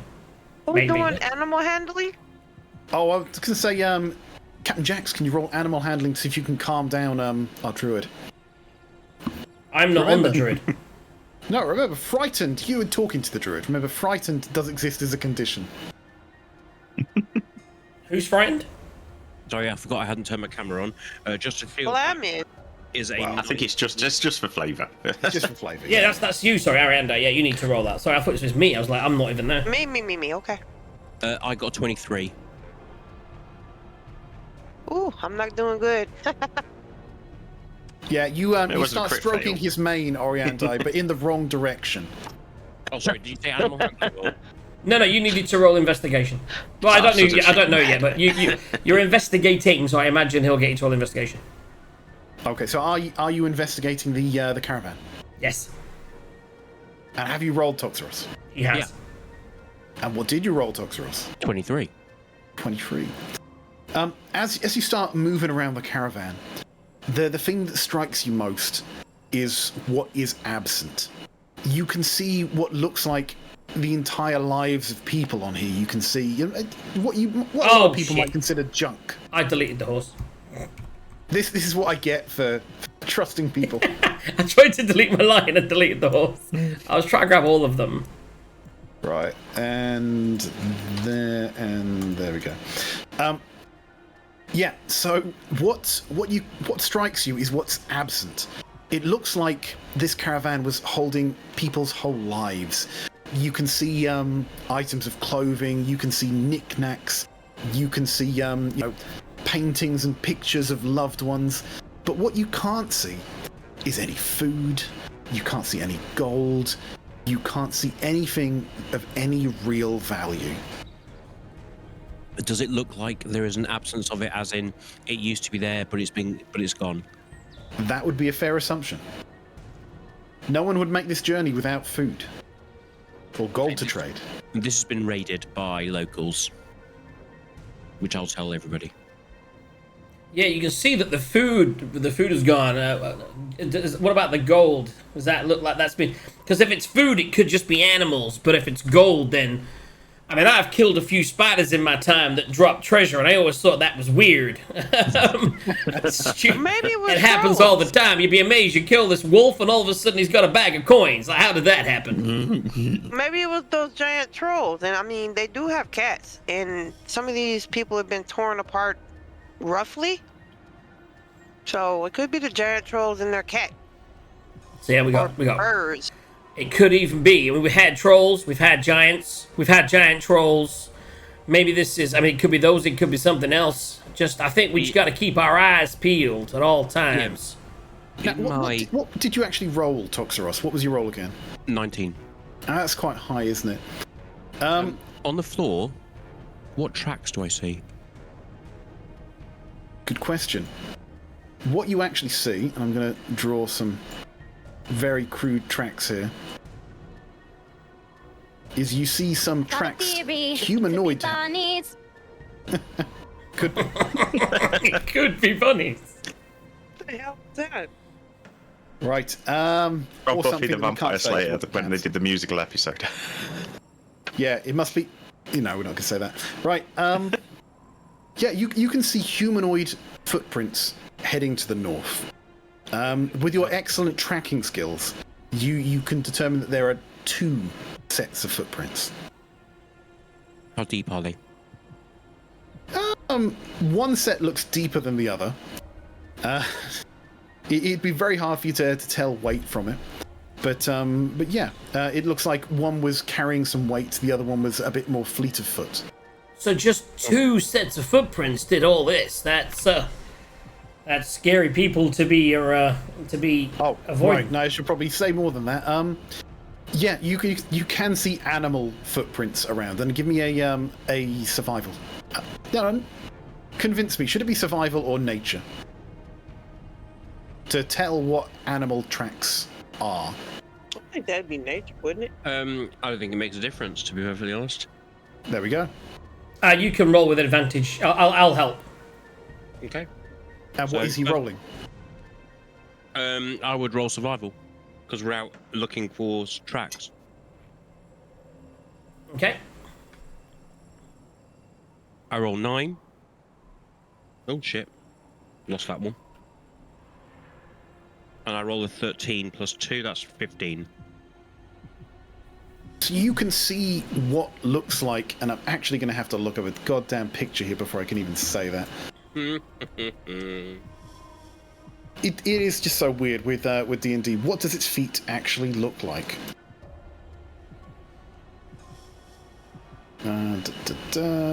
Right, yep. Yeah, you can see what looks like bare footprints with long talons coming out of it. You can't tell how many there were, 1, 2, many, few, but you could definitely see large bear-like footprints. So not wearing shoes, you're saying, yeah? Not wearing shoes. Bare footprints. Oh god. So But the what humanoid- footprints to the north seem distinctly humanoid. So we've got humanoid footprints, we've got bear footprints. What humanoids would be under command of bears? I mean, they've got claws. That could be like dire bears or I don't know if there's werebear. Could be if they're humans and bears. They could be werebears. They do exist in D&D. Where bears? I mean, the only thing I think it's safe to say with the buddies around here is they're not care bears, if you know what I'm saying. To be honest, Yes. right now, I hope they're just not share bears. I really don't want to meet these things if they've taken this caravan down. Do you think we should just keep moving? Or what do you think now? Do we follow the tracks to see what the threat is and try and avoid it, or do we just avoid the tracks? GM, is it snowing? No, it's cleared up. At this time of day, and it's getting pretty late because you're towards the end of where you would normally be travelling. Let's say it's about 8 o'clock at nightish. It's a clear sky. You can see some of the aurora, some of the stars. It's very still. You can almost hear the crisp crunch of snow underfoot. When did it last snow? It would have snowed roughly 6 hours ago. So this has all happened within the last 6 hours because we can still see the tracks. That makes sense. So they're not far away, and we're on horse. I think the question is, if we go quiet and stealthily like, do we follow them to see what they're at? Maybe they're good people, and these people they robbed were bad people. The other option is we just avoid it. But if we follow, we can then try to avoid knowing what we got to face. Whereas if we try and avoid it altogether, we might accidentally run into it. So, how do we discourage bears? I mean, I would imagine your mind knives would be quite discouraging, and Arianda's toothy is pretty discouraging. You make yourself look big. How I would know roughly how long is Gaz's animal shape got left, which is how we're roughly working out our travel time. If you're saying it's about 8, then that would be the next 4 hours, so that he'd be getting to its end. So I would then sort of turn around and say, Glamorous, do you want to... If we think it is about to end, I would suggest that he pops back to human form. Is that what you're going to do? Is it about to end? We would know how long he's been in shape for.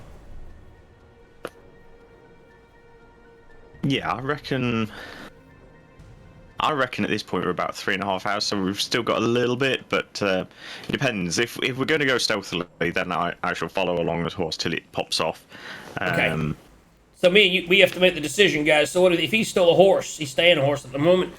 I think it's a simple decision. We got 3 people, we got 3 votes. It's a democracy here in the north. Do we follow the tracks, or do we avoid the tracks and try and just go round in a different direction? The tracks are going in the direction we want to go in, right? Yes, they're heading to the north. Maybe we just go stealthy and kind of follow the tracks, see if we can keep an eye open, try and be as perceptive as possible to see if we can see and be stealthy. So yeah, what do you think, Orianda? I know you're not the stealthiest, but right. So I'm not the stealthiest. Let's go stealthy and not in the way that we're gonna just try to catch up to it. Let's just go and yeah. Do you have? Because I know that a different paladin had it, I think, in a different campaign. I don't know if you've got it. Have you got Pass Without Trace? It's a spell. First Glam Reyes had that. I was just saying, I think I might have it. I do. So I would ask Orianda, do you have? I know you're quite clever, and I don't suppose you have the spell Pass Without Trace that would allow us to be all stealthy like. No, the only thing I have even close might be Misty Step. Yeah, that's not gonna help with the quietness. Okay, no problems. No problems. I mean, because you've seen me cast it before, so if you think it's the way to go, you can ask me, and I might pop out of horse I would say, I mean, it would be useful to have, but of course, if we lose a horse, we lose the pace. If we got a bit of time, maybe we just keep going. Let's go. Let's just roll. Are we gonna roll stealth? Let's roll stealth. You can actually cast 2 horses at once, can't you? Though, one lasts 50 minutes and one lasts an hour. Theoretically, we could take 10 minutes to cast another one. I mean, to be honest, my horse, by this point, again, if we get into this camp around the time you're saying, would be running out, so I would probably have to stop and cast another one.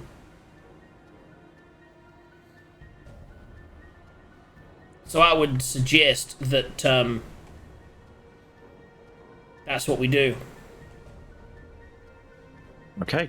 So if you say that, I'll pop back as a. So if you guys want to keep watch, I'll try and get us up 2 horses. Once we have the horses. I'm going to stop you right there for a second. Yeah. So as Glam Reyes changes back from a horse into a dwarf. Very pallid, grey-looking dwarf. Here we go. He regains some of his senses, which he loses when he's in animal form. Because you keep your charisma -1, very uncharismatic animal. Your wisdom and intelligence, but you lose your constitution, your dexterity, and your strength. You lose some of your perception, and your no, perception's off wisdom, but I don't have dark vision as a horse, so that's the key difference. And as I come back, I've got my dark vision. You don't vision. declare that your equipment stays on your horse either. Because you do have that option. When you turn into a bear, are you a bear you with can a say if it backpack? melds in. I thought it always melted. Unless declared otherwise. Right. Yeah, otherwise, it says it drops to the floor, but yeah, I could We sort of assume say it that melts in. helmet fits on the... Anyway, carry on. Yeah, so you got your glasses on. So as soon as you change back, you have the distinct impression that you're being watched. That kind of feeling at the back of your neck when you can tell someone's looking at you. I had said that Oriandai was on the lookout as well, that she was lookout whilst we were investigating. My spider senses are tingling. He says out loud. Okay. Yeah, as soon as Hands I up. come back out of being a horse, I was like, my spider senses are tingling. I think we're being watched.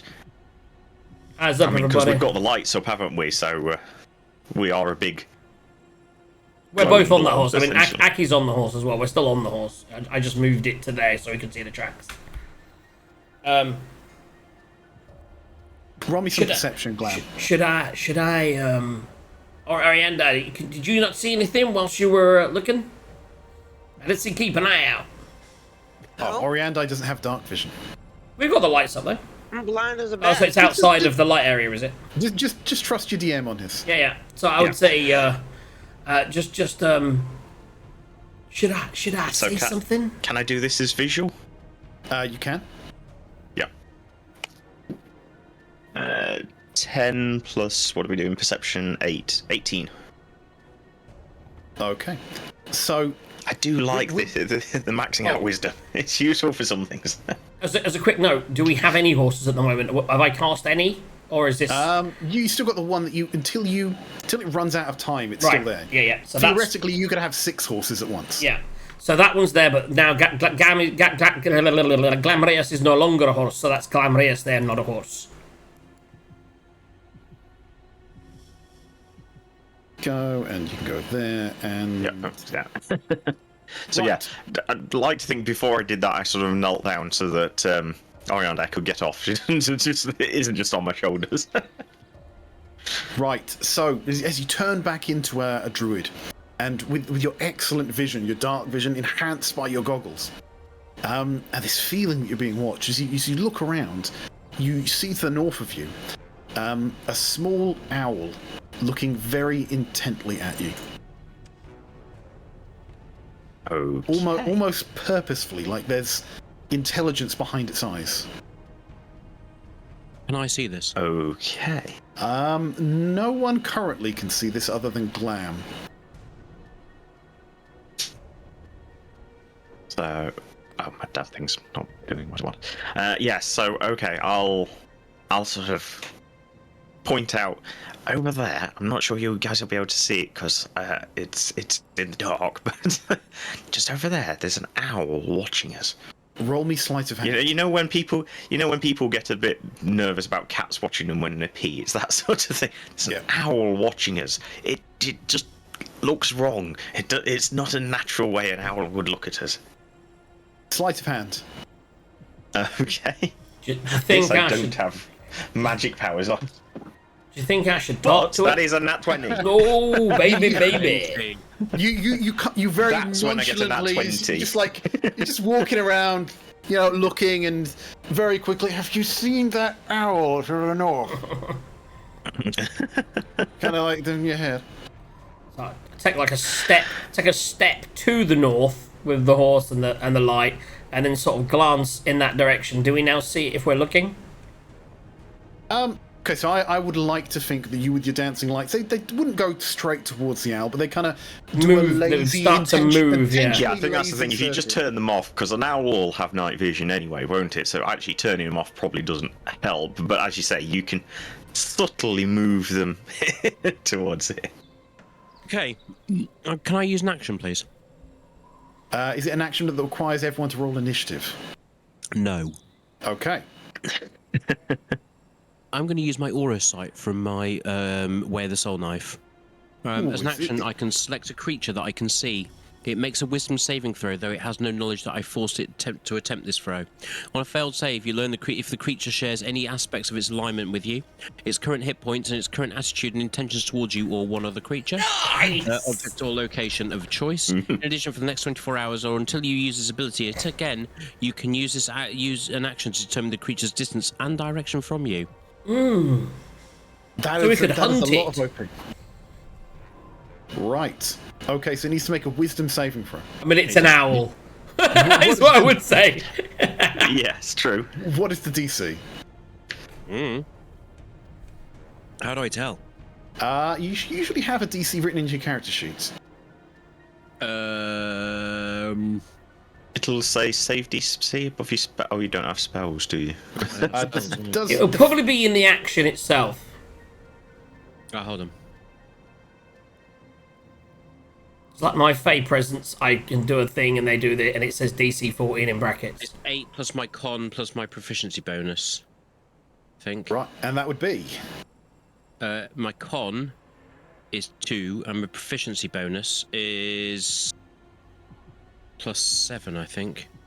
I'm going to go with +2. Or maybe +3. Yeah, +3. So what, my... Proficiency will be +3. 9, 10, 11, 13. Right, so let's give this a roll and see whether it looks like the DM is hacking it with a 19. So, no, that fails. But that was a really good shout. So it doesn't know you've done this. No. Not like trying to do your necklace thing. No, completely opposite from. If it succeeds, you cannot use this ability against that creature again until you complete a long rest. Okay. So you've tried that. Excuse me. He doesn't. You've not tripped anything. He doesn't know that's happening. Nope. The owl is just intently staring at Glam as he's wandering around the clearing. I'm out, guys. What are you gonna do?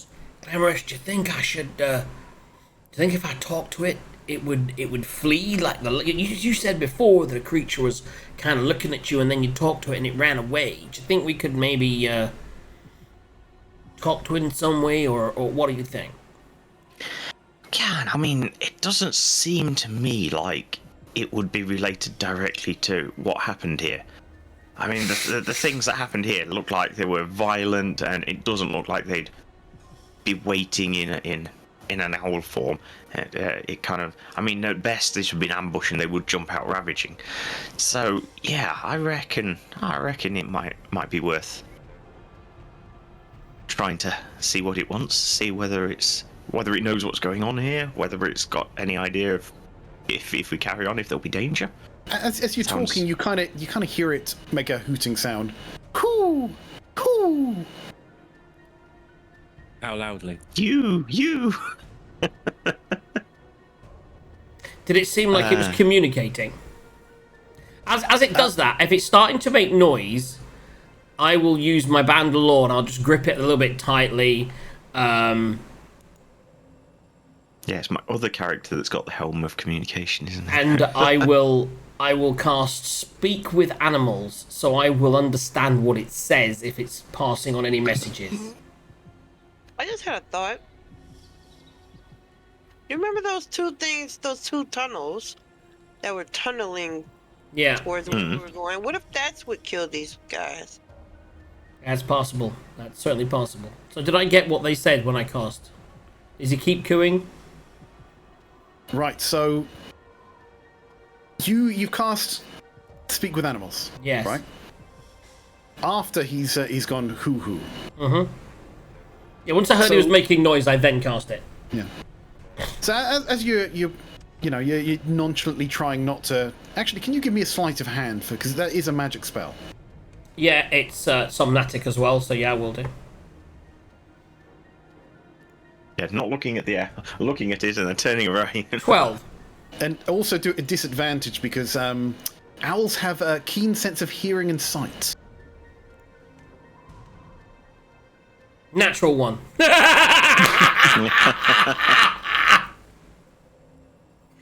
Oh, I really wish I had lucky. Oh. So you try and do it very, very nonchalantly, but it's extremely obvious as you start the incantation. And But I can understand him now. I still cast the not spell.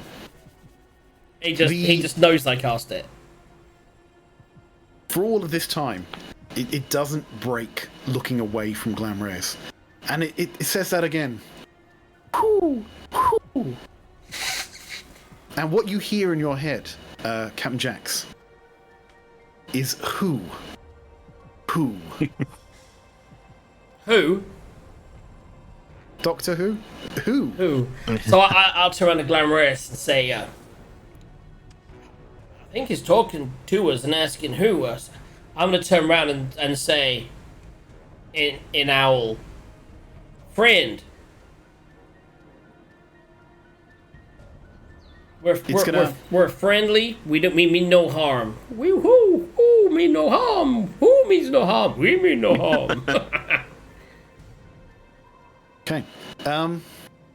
It still won't break its gaze from Glamorous. And it says, who are you? And the thing that strikes you, Captain Jax, is that it said this in common. Yeah. That's it. Okay, so I understood that as So well. we all then. heard that, did we?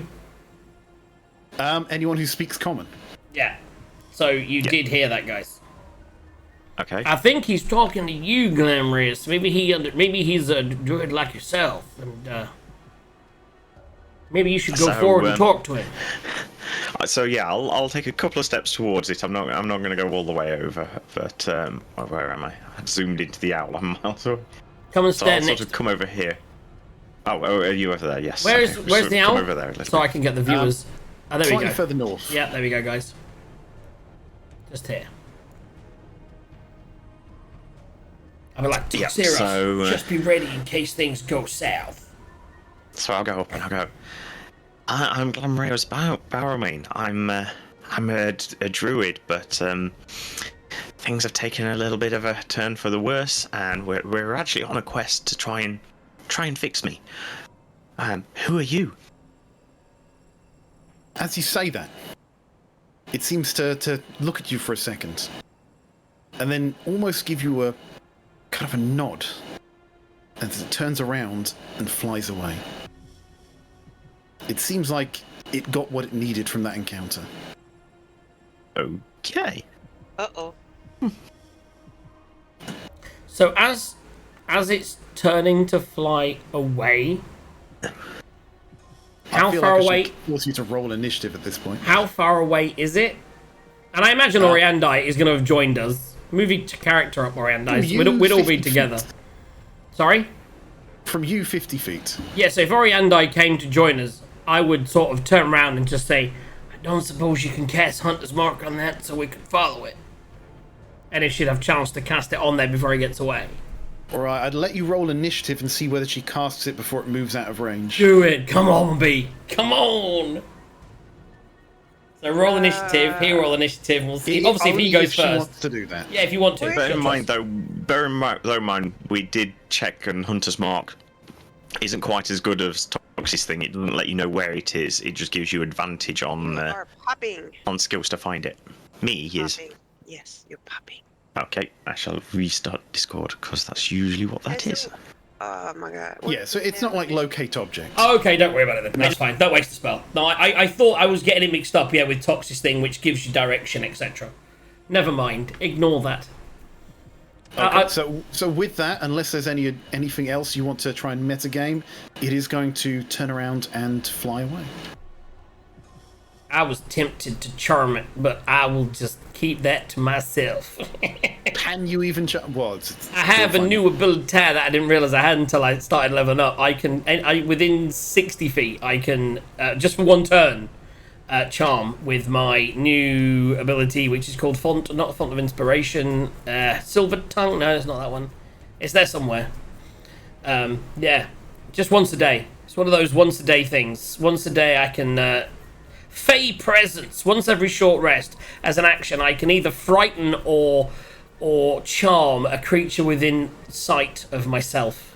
Oh, it's got a short range. I know this. It's like an AOE charm. You can choose each creature in a 10-foot cube from you. That's that. Yeah, 10 foot. Let's forget that. It's gone. I wasn't gonna do it anyway. Well, Like it's like you're in a bar and then suddenly everyone's your friend. Everyone hates you. One of the two, right? Back Right, off, oh. and then everyone does. Right. What are you doing? So I'll be like, well, that was an interesting encounter. We certainly can't track bird, so we're gonna track the tracks. Because I want to have a fight in the next 30 minutes. So I'm gonna say, who do we think? I think Glamress. If you're gonna stay in human form for a bit, I'll cast another horse, and then you can maybe lead the way. With your amazing survival skills, and you can track, and we'll stay stealthy. Okay. Maybe you can cast Pass Without Trace on all of this. I was going to say, so if we wait until the horse is up, because Pass Without Trace lasts concentration 1 hour. So once the horse is up, you'll cast it. We'll have an hour of the horse. If I do 50 minutes. Yeah. So 50 minutes, 2 horses with Pass Without Trace. Gaz just muted himself. You did, yeah. That's weird. Or you just lost sound. One of the two. Beat it with a big stick, Gaz. So assume... On and off again? Roll. If everyone wants to roll...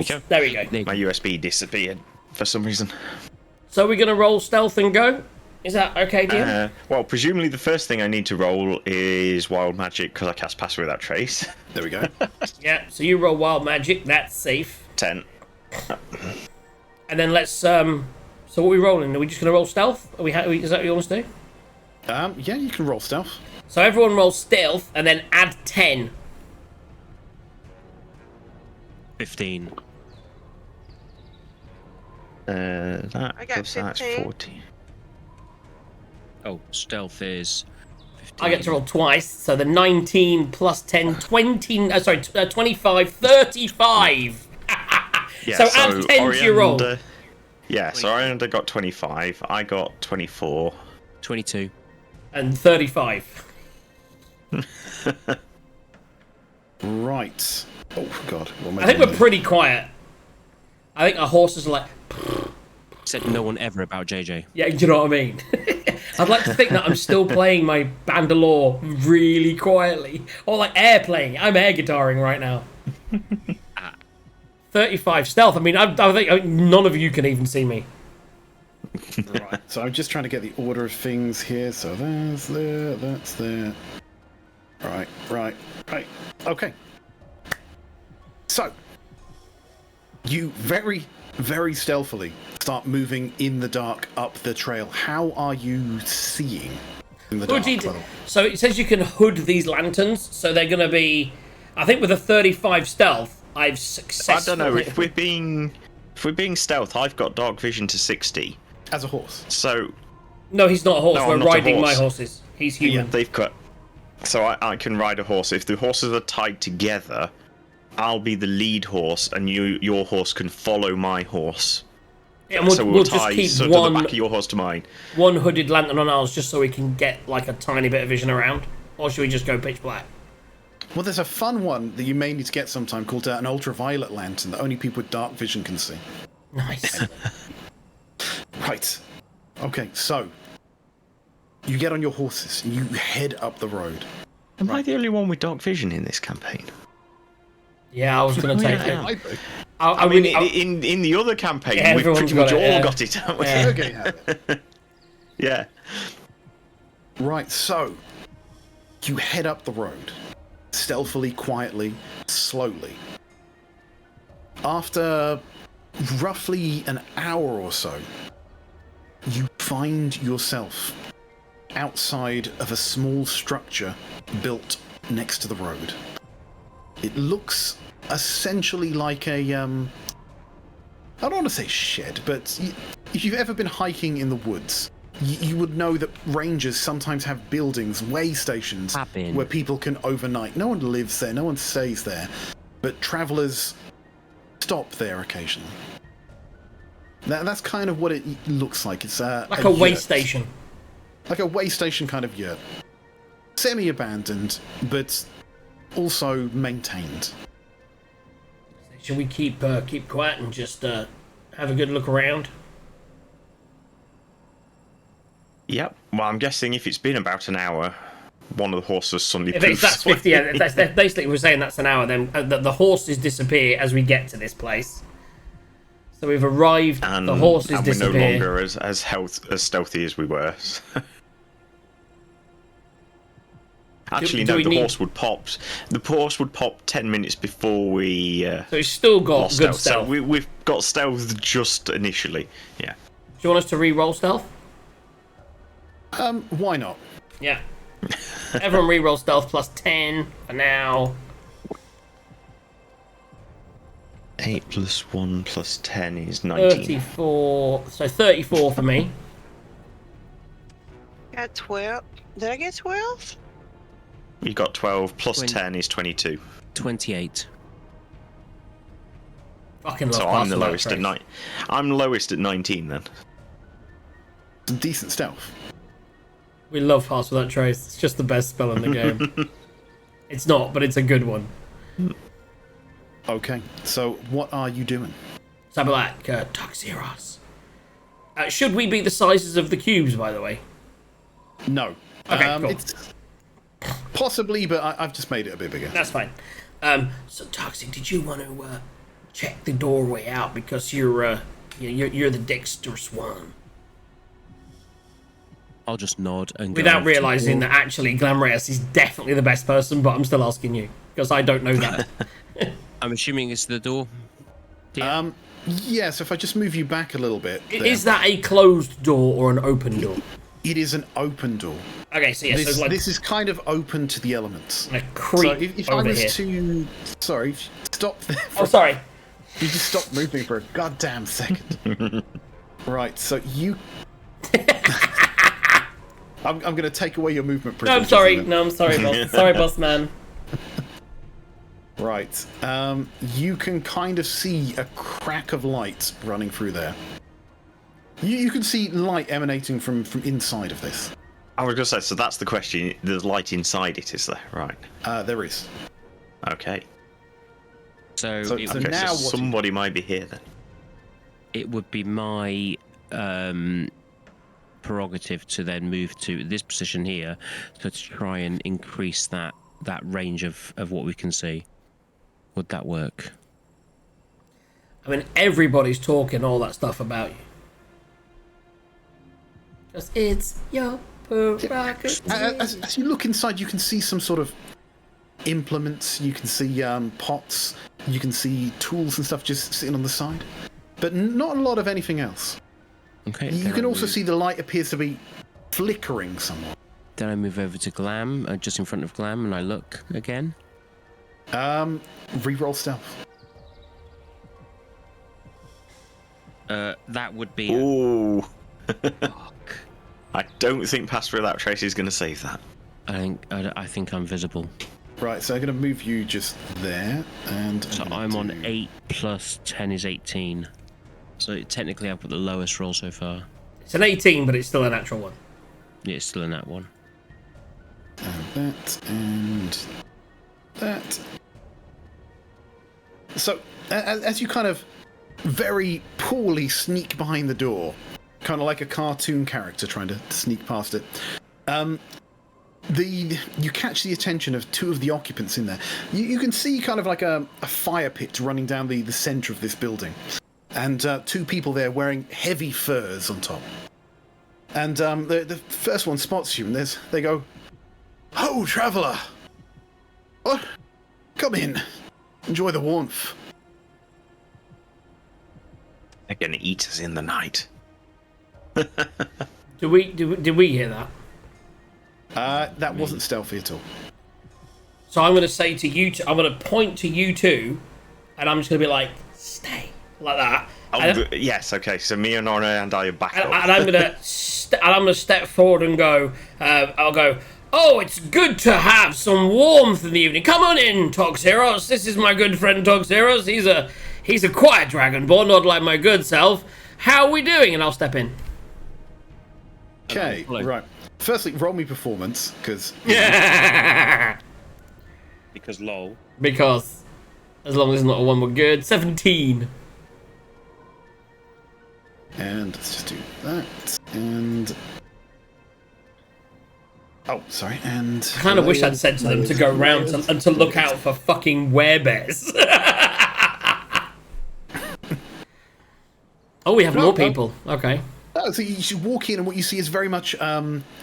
I suppose if you were to compare it, you call it like a Viking yurt. It's got a fire pit running down the centre with a roaring fire, just bringing the temperature up from what's got to be about -40 outside to a comfortable kind of 20 degrees room temperature. You see 3 individuals, each one wearing thick furs. All of these 3 humans, 1 female, 2 males, and I can't even remember the race. Yeah. Anyway. So yeah. So I'm just trying to remember the subvariants of humans within D&D, but anyway. Sorry, you were saying something, Toxeros. Yes, I was. In response to that particular action of us walking in, I would like to initiate a wisdom saving throw against all 3 of them. Can you do all 3? Can you? Yep. Nice. I've just pasted. You can use it as many times as you want. That feels a bit overpowered. So it says here. Once per person, though. If a creature succeeds on its saving throw against this ability, you cannot use this ability against that creature again until you complete a long rest. Okay, so let's do the man to the south. He's a fail. The woman to the north, that's a fail. And the man next to him, that is most definitely a fail. Okay, so what do we learn about them, Aki? So basically, I want to. So basically, on a failsafe, you learn that if the creature shares any aspects of its alignment with you, I'm lawful good. They are all lawful good. Oh, jolly good.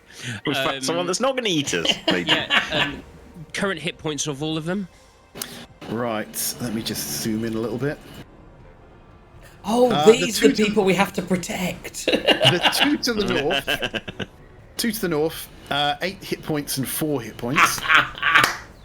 This has taken all the tension out of the situation. Yeah. The 1 to the south. 58 hit points. Ooh. Okay. And their intentions towards us, it was, wasn't it? And intentions towards me or one other creature, object, or location of a choice. So I want to know what their intentions are towards me and Captain Jax. They have no ill will towards you. There you go. Excellent. Come in and enjoy the fire. And then if you got that, you could then choose to beckon the other 2 if you want. That's what I would do. I said, come on, boys. Right. Okay. So you're all just heading in there then. I think so. Yeah, for now. Yeah. So, Okay, you head into the yurt. It's a welcome reprieve from the cold. Ever since you've got to Icewind Dale, you have had nothing but freezing cold, snow, rocks for beds. You had a brief fun time with some Goliaths, but even then, central heating and indoor plumbing, not really their specialty. This is a welcome break from what has been a real hard experience. Guys. I mean, like, this is a wonderful fire you have here. Is there any food on the go? Have we got any mammoth meat left? This sounds like a good place to cook it, where we might not get attacked by a giant thing. And if we do, we've got someone with 58 food on the HP. Go? Right. The man to the north says, you can't be from Icewind Dale then, can you? You know, food is as scarce here as gold to a beggar. Have we got any of that mammoth meat in the bag, or Glamorous? I don't know. Did we have any left? I know we decided we weren't going to cook any more in the hut after it. I think we still got some there, yeah. But... I think you took like a treasure chest-sized chunk of it. Yeah. So I said, well, we brought some meat. If we can use the fire to cook it, we're happy to share. And the woman says, What? Meat. Real meat. Not just some of this magically conjured nonsense. Real meat. Not even vegan. Sure. I mean, as long as you don't mind eating meat, unlike I mean, talk seriously, he loves meat. He's the biggest meat eater I've ever met as a character. He absolutely devours. He hunted this mammoth all on his own. As long as it's Yeah, got you some wanted wine, to I'll eat save it, and he was just, no, I'm going to kill it. I wanted to ride that motherfucker. So yeah, we will prepare. We'll get some meat. We'll slice it off. We'll put it on the spit. Get it cooking. Before you even start that, the man to the south, he's going to say, "Hold on, Shane. Right? We don't know these people from Adam. Who would share their food so freely?" Yeah, he looks at you. Who are you? Some sort of bandits? And he kind of puts his hand down on the sheath of his sword. Right, he's not pulled it out or anything, but are you bandits? Do you mean us ill will? We do not. We're newcomers here. We actually crash landed in the mountains. My name's Zed, and I shake his hand. I was like, we've recently arrived, and we're heading towards, I believe, a place called Dugan's Hole, to try and meet. We're trying to find an acquaintance up here that we need to discover. Maybe you've heard of him, and his name's Hal Holman. Sorry, 1 sec, so I've got things over things. Right, so he's going to say, no, right, that's wrong map. Sorry, just 1 sec, and move you, and that, and... Yeah, he's going to say, Dugan's Hold. Well, maps. That's a dangerous journey from here. You're not planning on going straight there, are you? The 10 trail goes to Bryn Shander, but Dugan's Hole is across open country. It's dangerous to stray from the trails. And even now, the trails are much more dangerous than they used to be. Is that we're going Bryn Shander? I thought we were going to Dugan's. I'd forgotten from the map. Oh, well, we were kind of guided. What, I'm just going to jump you across. Yeah, jump me across, because I don't have the map. Sorry. So Dugan's Hole is right. is closest one to you, but Yeah. it's across Clear Glacier. Right. Bryn Shander is a larger town, but is the direct one you would get to from 10 trails. Okay. I said, we didn't know the lay of the land. We knew that Dugan's was the closest, but if you think it's safer to go to Bryn Shander, I mean, I've heard that's a bigger town. Much nicer, probably got better shops. Southerners. I don't know about you. We have shops, yeah, but it's a wonder you lasted this long on the 10 trails. I mean, if you went out on the glacier, the things you'd see there, you'd be dead in 5 minutes. We're quite a hardy bunch, but I appreciate any tips you could give us on surviving in the area. Tips? Turn around now. Icewind Dale's been under a curse these last 2 years. No sun, no crops. The people starve. Why do you think we're here? We're on our way south. The journey's dangerous, but we've made it this far at least. I mean, we caravans regularly try and make it, but few ever get all the way to Luskan. You should be careful. We passed the caravan near an hour's travel to the south that appeared to have been raided. Do you know if there's been a story of any raiders in the area? Well, I mean, tales tell of Goliaths up in the hills. I mean, some we do trade with up in 10 towns, but some are less friendly as you can imagine. And the Duragar everywhere.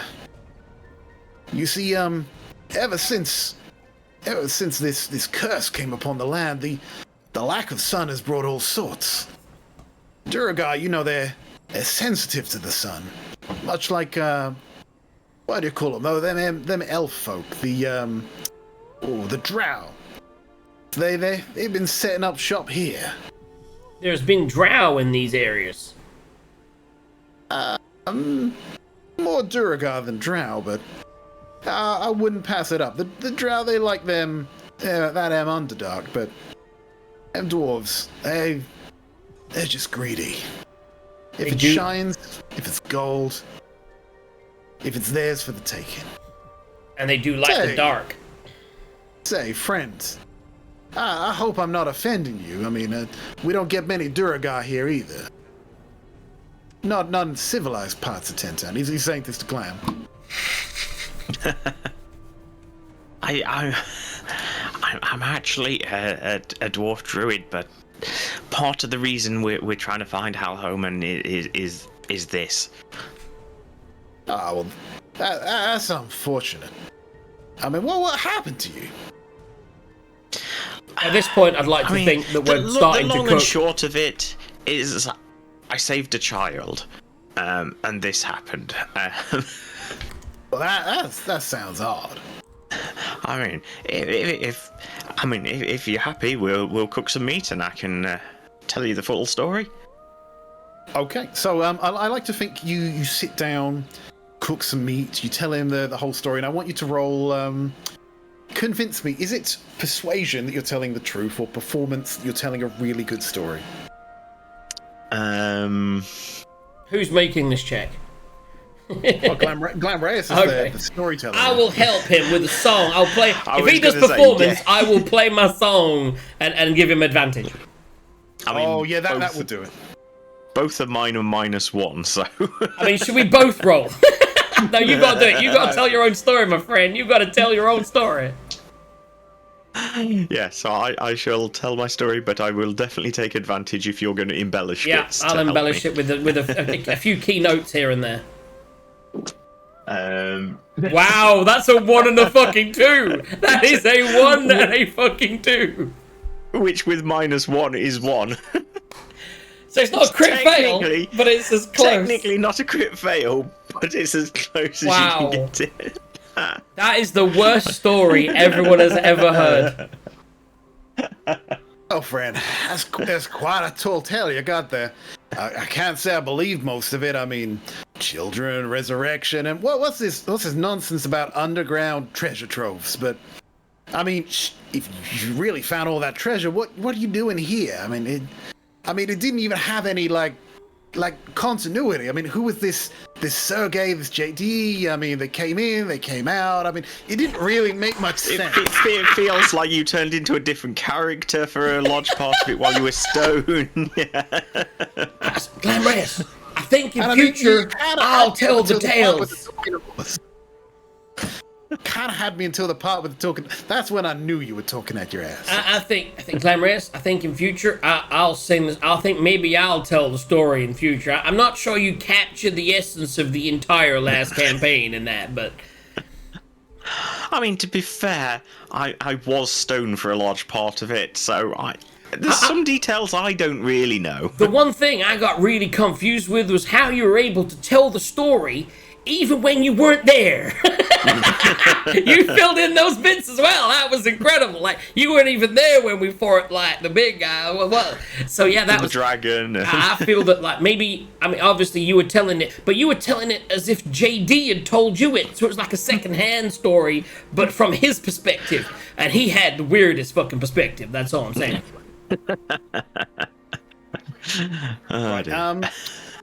Someone roll me, or two people roll me perception. I'm going to do that just to see whether I can redeem myself. I'm going to do it just for giggles. I've got a 6 plus... That was a 20 that you just ruined. It was until I knocked it with the other one, yes. But it's still, 18 plus 8, so 26. I got 8. Oh, you've got advantage? Have I got advantage as well? No, I think he just has advantage. No, it's on just because I've got... perception check. I'm assuming this is sight-based. Oh, no, Should have it's asked. sound-based. Oh, okay. In which Reroll, case, baby. do you want me to reroll? Reroll, baby. I think you got to re-roll. You can't just pick and choose the highest. Yeah. I mean, well, to be I mean, honest, in fairness, the first one was 20. Even if I picked the lowest, it was 10 plus 8, so it's 18. Okay, fine. Okay, so Glam Reyes, unsurprisingly, is the first person to hear this. With your keen sense of hearing, right? You're not very good at telling stories, but you can hear well. you hear heavy footsteps. It sounds like more than one person running. And it seems to be getting louder. You know, thud, thud, crunch, crunch through the snow. Are you guys expecting any other people coming? I can hear footsteps. Well, it's an open station. Plenty of people come and go. But, I mean, it's Icewind Dale. It's a frozen tundra. Hell, I was surprised to see anyone other than these two fine fellas. It could be the bandits from the last camp. Toxie, just be prepared. Get ready by the door. I shall. Orianda, you keep an eye on that other door. Let's not attack anyone until we realize they're evil. But yeah, let's be prepared. So we'll just get ready. We're ready. Right. Okay. So and that. Okay. So what are you doing? Just hypothetically, what are you guys doing right now? So I'm gonna motion. So where did we hear the sounds coming from? So we've got a door there, and a door we came in. Yeah, so I'm gonna sort of perch up just here by this door and be ready. Toxie, I'll kind of point you over toward the door we came in. Orianda, I'll point you over to the door to the north. If you want to hide, if you want to basically go about here. And Glam, you can just be the you can look stupid in the middle of the room when they walk in. Just here, be. Don't go in the door. Hide behind the sort of side in case they come and you can smack them in the face. Okay, now, a last thing, all right, before we roll initiative, are you holding any actions? No, because we don't know what they get. Well, I'm not. I am. I'm holding an action to put my blindfold on. Okay. If you see them, you'll immediately equip your blindfold. Anything else before we go? I think if we see... Go on. I cast Shillelagh, and then I'm holding the staff up as though I'm telling the story that I just told badly, and using that as a prop. But yeah, from the middle of the floor. No, I'm not. Right. Oh, I suppose I could switch and have... No, I won't. No. That's just going to end badly. Okay, so as you've done this, you've all run to individual corners. You've all grabbed weapons. You've all armed yourselves. You've managed to really agitate the people that are in there as well. The two people to the north are kind of cowering, but the one to the south has pulled out quite a hefty-looking sword. And as you wait, and you hear these footsteps getting louder, suddenly... Can we do this? Oh my god, he looks just like but they look like they look just like... You see someone who looks like Chris Pine and Michelle Rodriguez. Oh wow! Right, now I see why I recognise them, yes. Right, oh dear. This very roguish-looking bard just barges in with this barbarian behind him, and he just pats himself down, and he turns around and he says... That's the last time I ever trust you to book us travel. So what are you complaining about? I got you there in one piece, didn't I? So, I'm like, welcome, travelers, to the to our yurt. Would you like some mammoth meat? So the male bard-like person turns around to you and says, "Oh hey, yeah, mammoth meat. Why not? You'd like some mammoth meat, wouldn't you?" It's like, go for this mammoth meat. It just nonchalantly starts walking forward towards that. It's like, yeah, hey, how are you? You were running. You were running from something. Were you just trying to get here because it was cold, right? Oh, don't worry about that. No, we weren't running away from anything towards something. No, we're just travelers just trying to get back down to the Stormwind Coast. We're on our way to Neverwinter. Yeah. Beautiful place. Yeah, beautiful place. I see that appears to be a very fine instrument on your back. I, too, like to play an instrument, and I'll show him the bandolier. Oh, a man of the trade. That's a fine bandolier, that is.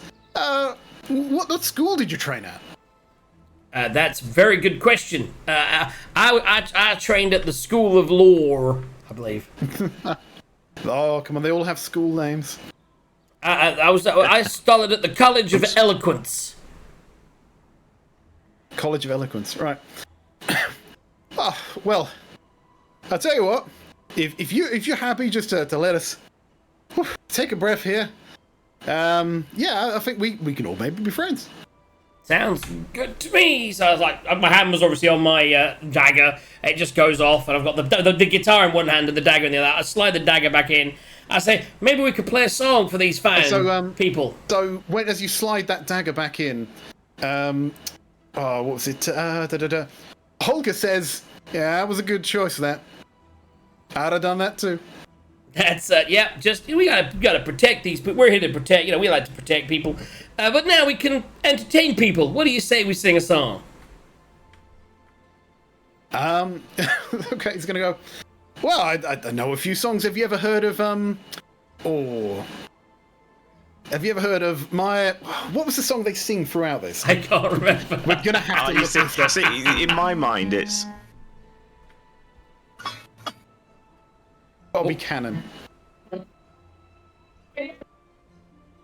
it's dueling banjos anyway. Wasn't coming through, but down. Yeah.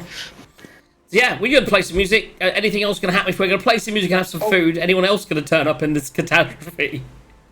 So he's gonna say, have you heard of was it No Fortune? Sorry, No Fortune, No Faith. Of course, yeah, I know it will. Right, and then the pair of you, just settle down. Helga's just eaten some meat, and you start going for it. No fortune found, no faith divine. Come close to topping the juice of vine. I think we need our bard to sing this. I haven't got it handy. 1 second. You know this. It's a song they sing as they're leaving Mirren.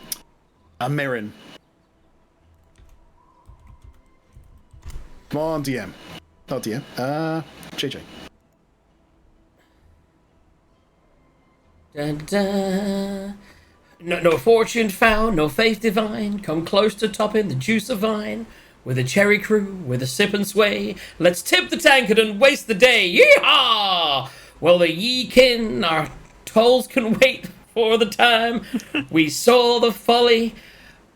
Who would rather revel and repine? That doesn't work at all compared to the other canter of it. Yes. Works brilliantly in the film, yeah. So you all start going at it. You start creating kind of a festival atmosphere in there. Everyone's eased up, and you start going at it. Eventually, as you can't, everyone just starts relaxing. Elgin explains that the pair of them are on their way out of Icewind Dale and down to the south to Luskan. They're hoping to go to Neverwinter, and he's hoping to reconnect with his daughter, who he hasn't seen in a very long time. He doesn't really elaborate on why, but he's very excited to be heading south. I'm gonna hit on Holger. Because that's what I do. Roll seduction. Roll seduction. Wait, how small are you at the moment?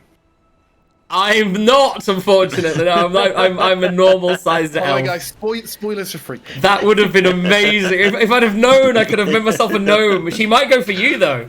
Well, that's fine. What do I have to roll? Am I rolling probably persuasion. Persuasion? I think we all know it's going to be a 19. It is going to be a 19 because I can't get lower. She will politely decline you. She just declines. And tell you quite gruffly, not my type. Yeah. Yeah, I get that a lot. Okay. Are we ending there with absolutely no bad things happening to us for the first time ever in Icewind Dale? In fact, not only did not bad things happen, we met celebrities. Bad things could happen, but do you want bad things to happen right now? No, I think it's 10 past 10. I think that's a good time to end the sesh. We had a good sesh. We actually successfully traversed quite a distance. We didn't fight anything, which is a bit sad because it was like a little bit of a fight, but at the same time we were able to come across a caravan of death that didn't kill us. We then came across the camp, the house of death that didn't kill us. That was, by the way, that was clutch, Aki, because we were all coming in here going, it's kicking off, and you were like, yeah, they're all friendly. I'm like, oh, cool. Although when the two new people come in, we should have done the same thing. But I think because we saw that they were celebrities, we kind of knew they weren't dicks. Well, there you go. Well, you're or overlapping we with know the what movie right kind now. of dicks they are. Yeah. These are two people from the movie. That's the two people from the Yes. D&D movie, yeah. I still haven't seen the movie yet. Ah, you missed. That's what you missed. That's it. So basically, they are. He's the This all bard and takes she's place the. in the first 5 thing. minutes of the movie. Yeah. Yeah. This is. So they're in We're it. definitely metagaming here, but if you're gonna bring characters from a movie, As soon as he walked in, I was like, "Wait a second, is that Chris Pine?" So yeah, I see. I'd like just from to the think. zoomed out one, when they look very pretty people, they look like superheroes. Then yeah, he zoomed in and yes. So I'd like to think during the course of the evening, me and Chris Pine bond over a beer. Once she turns me down, I think that actually. No, I'm not going to do it. I was going to hit on him next. I was like, why not? I just like, I've already slept with Lord Neverember's son. Why not just go for it? Both ends. Well, as throughout the evening, you start bonding with Chris Pine. He does stop and say, I did meant to mention this earlier, but on the road down here, I met a real funny looking fella. He had a hat and a cloak, and yeah, he said I should keep an eye out for a group of people, Dragonborn, a dwarf, and a guy with a fancy pink hat. And he said if I came across him, that I should give him this.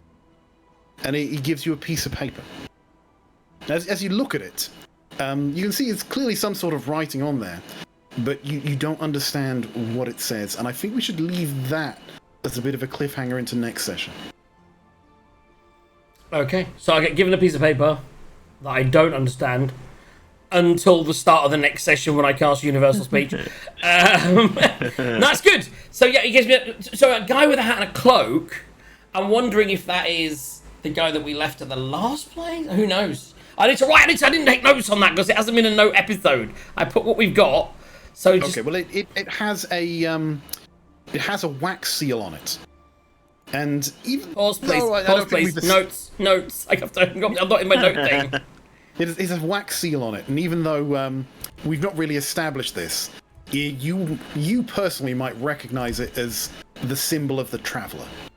Right. Okay. Including.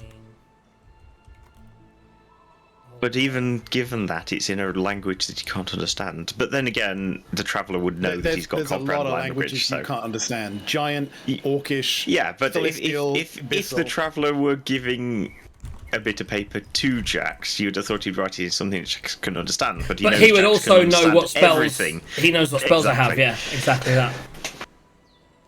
So yes, if he writes it in something, it's effectively a code that only you can read if you use some obscure language. Yeah. Okay. Met some nice people, including the D&D movie people. He gives me a note that I cannot understand yet. Open brackets, Traveller. Yeah, and what's it? I think Toxiros, Oriandi, and Helga would probably bond as well during this experience. Helga would explain, that their caravan got attacked. She'd explain all the owl bears and things that she was battering away, and they ran away before they overcame and came to here. And I'd like to think at the end of that story, I go, do you know what? Now, Glamrius, now that is how you tell a story. You need to learn something from these people. That's amazing. Glamrius has got a story that he can tell you. If you want, he can recount our previous tales. But maybe we'll save it for another day. I would say, I think we've learned you're the storyteller in the group. I can do some actions, maybe. And on that note, so I'm guessing are we going to call that a long, well, it's definitely a short rest. Is it also a long rest and then we're going to start off the next session in the morning? Or are we just having a short rest for now and there may be nighttime encounters? I would do it as a short rest for now. Oh, I knew it, guys. I fucking knew it. Everyone take a also, short if you can rest. cast Identify, that's ritual anyway, isn't it? But yeah. So also, so we'll have a short rest, and then I will be doing comprehend languages as a ritual for the next. So that's what I'll be doing as well, heading to the next session. So by the time of the next session, I'll know what it says. You'll tell us at the start. Stir. Okay, guys, thank you so much for tuning in. We had fun. It was a quiet one, but fun one. Not all sessions have to end in combat. No, exactly. And it was like, you know what? It was nice to meet celebrities and just have a wander around and get a fire for the night. That was all good. I met a druid owl or something similar. Yeah, it's all exciting times, guys. We're building blocks. We're creating a story. There is stuff and things happening in the background. Well, exactly, and I'm intrigued about all of it. Don't forget, everyone, to click short rest in case you have any abilities that you have used. I get my shit back, my songs back now on a short rest, which is awesome. I'm clicking short rest. That one wild shape I used, but that's about it. We didn't lose any hit points, did we? So I don't need to do any healing. Did anyone lose any hit points? No. Okay. So I don't even need to do the By song. the way, for people complaining there was no combat, there was 2 very Bugs Bunny-like things floating around when we started. We could have. I think there could have been combat, but we just didn't do it at that point. And I think we got away. No one's forcing you to do combat. No, If you exactly. want to- I think in that if you want to situation, avoid it, you it was can. dangerous, yeah. I was expecting this to turn into something, and then I actually expected the people to come in to turn into something, but I'm quite good at it. That was good. Good sesh. Guys, we're going to go. We're going to have a great one. We are back tomorrow. Tomorrow's the start of Glastonbury. The annoying thing for me, to be honest, don't tune into me tomorrow. If you're in the UK, watch Royal Blood. By far better than our show. Or you can watch it at any point over the weekend. So my plan for the weekend is to do my show tomorrow. Before it is a band called the Churn-Ups, which a lot of people seem to think will be the Foo Fighters, but who knows? So I'll get a little warm up for the show. The last time Royal Blood played at Glastonbury, they were on 6 till 8 right before my show, and it was the biggest So I'm hoping whoever they are will get me ready. We'll then go in. And then Saturday, I get to listen to the Royal Blood and the Churches, all from Friday. I'm super excited about that. So yeah, we're gonna be watching. We're gonna be watching Glastonbury, listening to music and chilling out and hanging out with you guys. Sarge, I believe, is back on Sunday, Gaz. Trying to kill us again. I believe so. He posted in channel that he's going to try and kill people. Yeah. Unfortunately, I won't be here again because I'm going off You are to Greece. going to Greece, indeed. I'll try. Don't come rob my house. Sunday nights is a harder time for you. He's actually said about maybe doing one with Tony and stuff. So, like, if he was to switch out and do a Sunday morning, I could definitely do 4 hours on a Sunday morning a lot easier than I can do 4 hours on a Sunday night due to whiffery issues. The last one lasted like 5 hours, and I was like, oh, I was like, should go and play for a couple of hours. And then 5 hours later, I was like, sorry, honey. She went, I didn't know it was going to be that long. I was like, I'm sorry, babes. I thought it'd be But don't forget, Sarge has opened it out to any listeners who want to, just Create a get character. a throwaway character, have some fun, Yeah. get killed. Exactly that. Feel free. Sarge is up for anyone joining his Sarge, session. Sunday nights. Before that, of course, you've got Helix and Sarge Saturday night. We're here tomorrow night. But when are we back is the question that we have to solve before we leave you this evening. Quick check of the calendar for me. I'm hoping for 2 weeks. So now, Gaz, you are away the whole of next week? Yes, so 29th, yeah, I'm in Greece.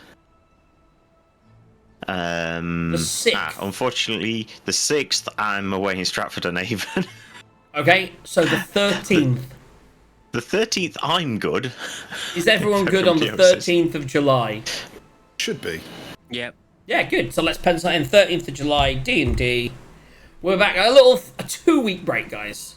2 full weeks, and then we're maybe back. after this next session, they might actually get to one of the goddamn towns. It'd be great to reach it, but I think we're doing well. I think, to be honest, we got a lot further in that than we had the previous day, and I think even with a little combat something on the way, I still think with a good push, because we are pushing at night with the lights and things, I think we can hopefully push through, but if not, it is what it is. But it'd be good to meet some people, do some stuff, kill some shit. I'm putting that on the wrong calendar. I need to put that on the Carla Margaret's calendar of fun. There we go. Right, so D&D 13th, be right here. Unfortunately, for those that were aware of our previous Sunday schedule, the session for Sunday, the Sunday the 2nd has been cancelled because Gaz is on holiday.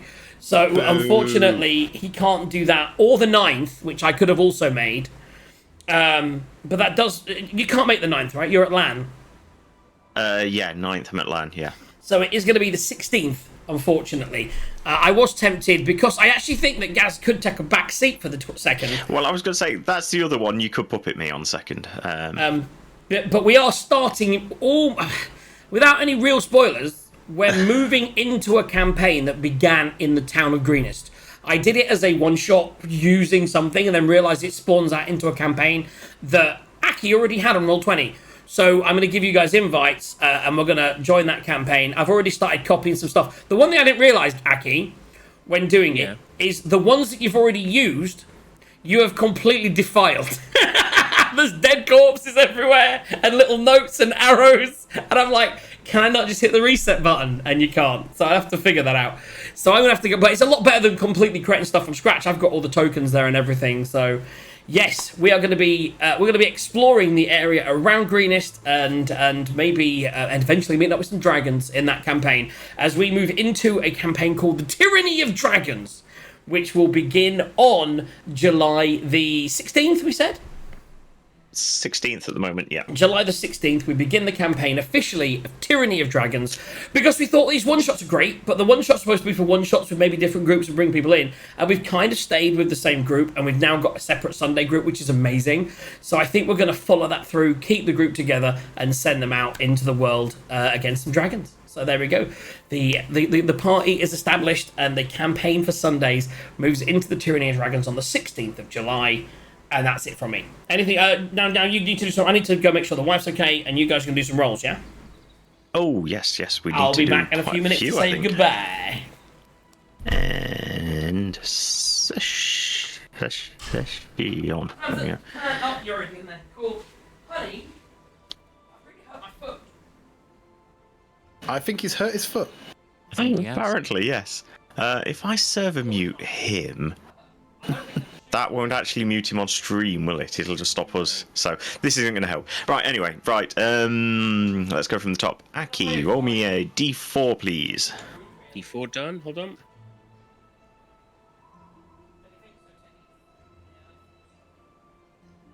That would be a 3. A 3 is rat bait. Let me copy that bit so I don't have to type it all again. Oriandai, roll me a d4, please.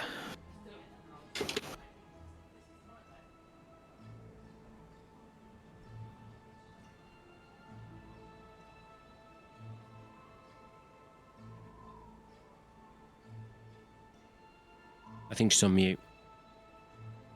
No, I think she's just getting to the page. There we go. There's a roll. That's a 3. So that is also rat bait. Rat bait's doing well today. DM, do you have dice hand? I have so many dice. Oh, well, the next one actually doesn't need rolling because there was only one entry of Droske Allier, so that's easy. So we'll go down to the next one. So a d4, please. D4. That is a 2. That's a 2. That is Droske Allier again. Excellent. Oh, except I typed the wrong thing in, so I need to fix that. Will it let me do that? No, it won't. Damn it.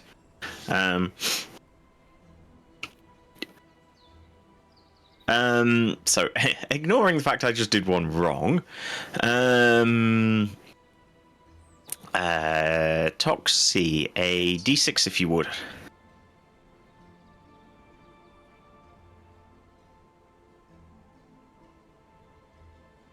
Oh, a 1. A 1, okay. And, okay, I'm going to reverse these, because that's Droske Allier again. No, that still doesn't work. Anyway, it's, yeah, that's the one that's Droske Allier. No, yeah, You're right. going to have to write all these down and then figure it out later. It's only number 4 I got wrong. So 6. Oriandai, if you could a d4, please.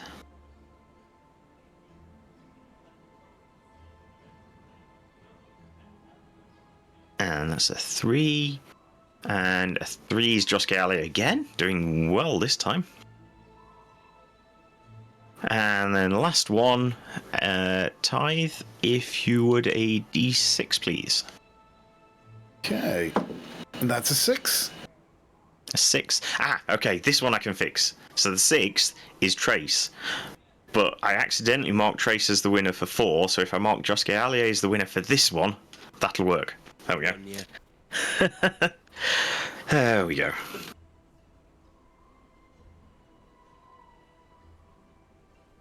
Actually,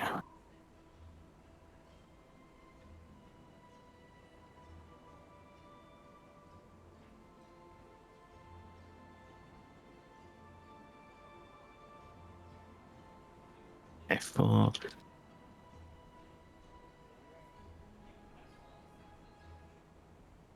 And I still typed that wrong as well. Anyway, it doesn't matter. We should all be fine. Oh god, this is where my mind is today. It's all over the place. But overall, that's the right number of entries for everybody. Pot's on 40, which I think's what we started on, or did we start 45? Yeah, we did 7 rolls, so it must have changed. I think we started on 45, so we've gone down by 1. Yeah. Yeah, I think we've gone down by 1. Oh, do you know what I just realised? That your foot hurts. Yeah, I'm in agony. I got up and I was walking. I'm like, I've got a massive cramp across my foot. I'm supposed to go for a big walk tomorrow. Saturday. So, other than my foot hurting, I did realise, as soon as they came in, I should have seen another bar and been like, not having this. And we should have attacked them. Imagine the magic gear they might have. But they'd probably just kick her off. But we're not bad people. And that's why I said, they came in, she was like, oh, that's funny. I was like, yeah, but we could just attack them. She went, don't do that. I said, Yes, Well, you the say thing is, that, it's but always have you published seen on the Roll20. movie? Yeah, I know. How many magic items did they actually have? None. Yeah, none. That's a good point. Are we done with the rolls? Yes, we've just done them. I did screw up slightly, but I fixed it, so it's fine. There you go. Would you like a reinforced loot? It does 2d10 bludgeoning damage. Amazing. That's Nice. actually his item. Have a wonderful, wonderful weekend.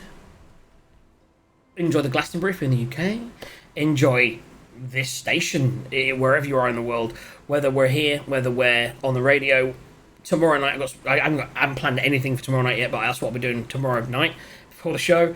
So yeah, have a good one. We'll see you tomorrow, most of us. And if we don't see you tomorrow, we'll probably see you, maybe some of us on Sunday, and the rest of us probably See you next time. next time. Thank you very much, guys. We love you. Give everyone a good night. Give everyone a wave. Bye bye. Peace.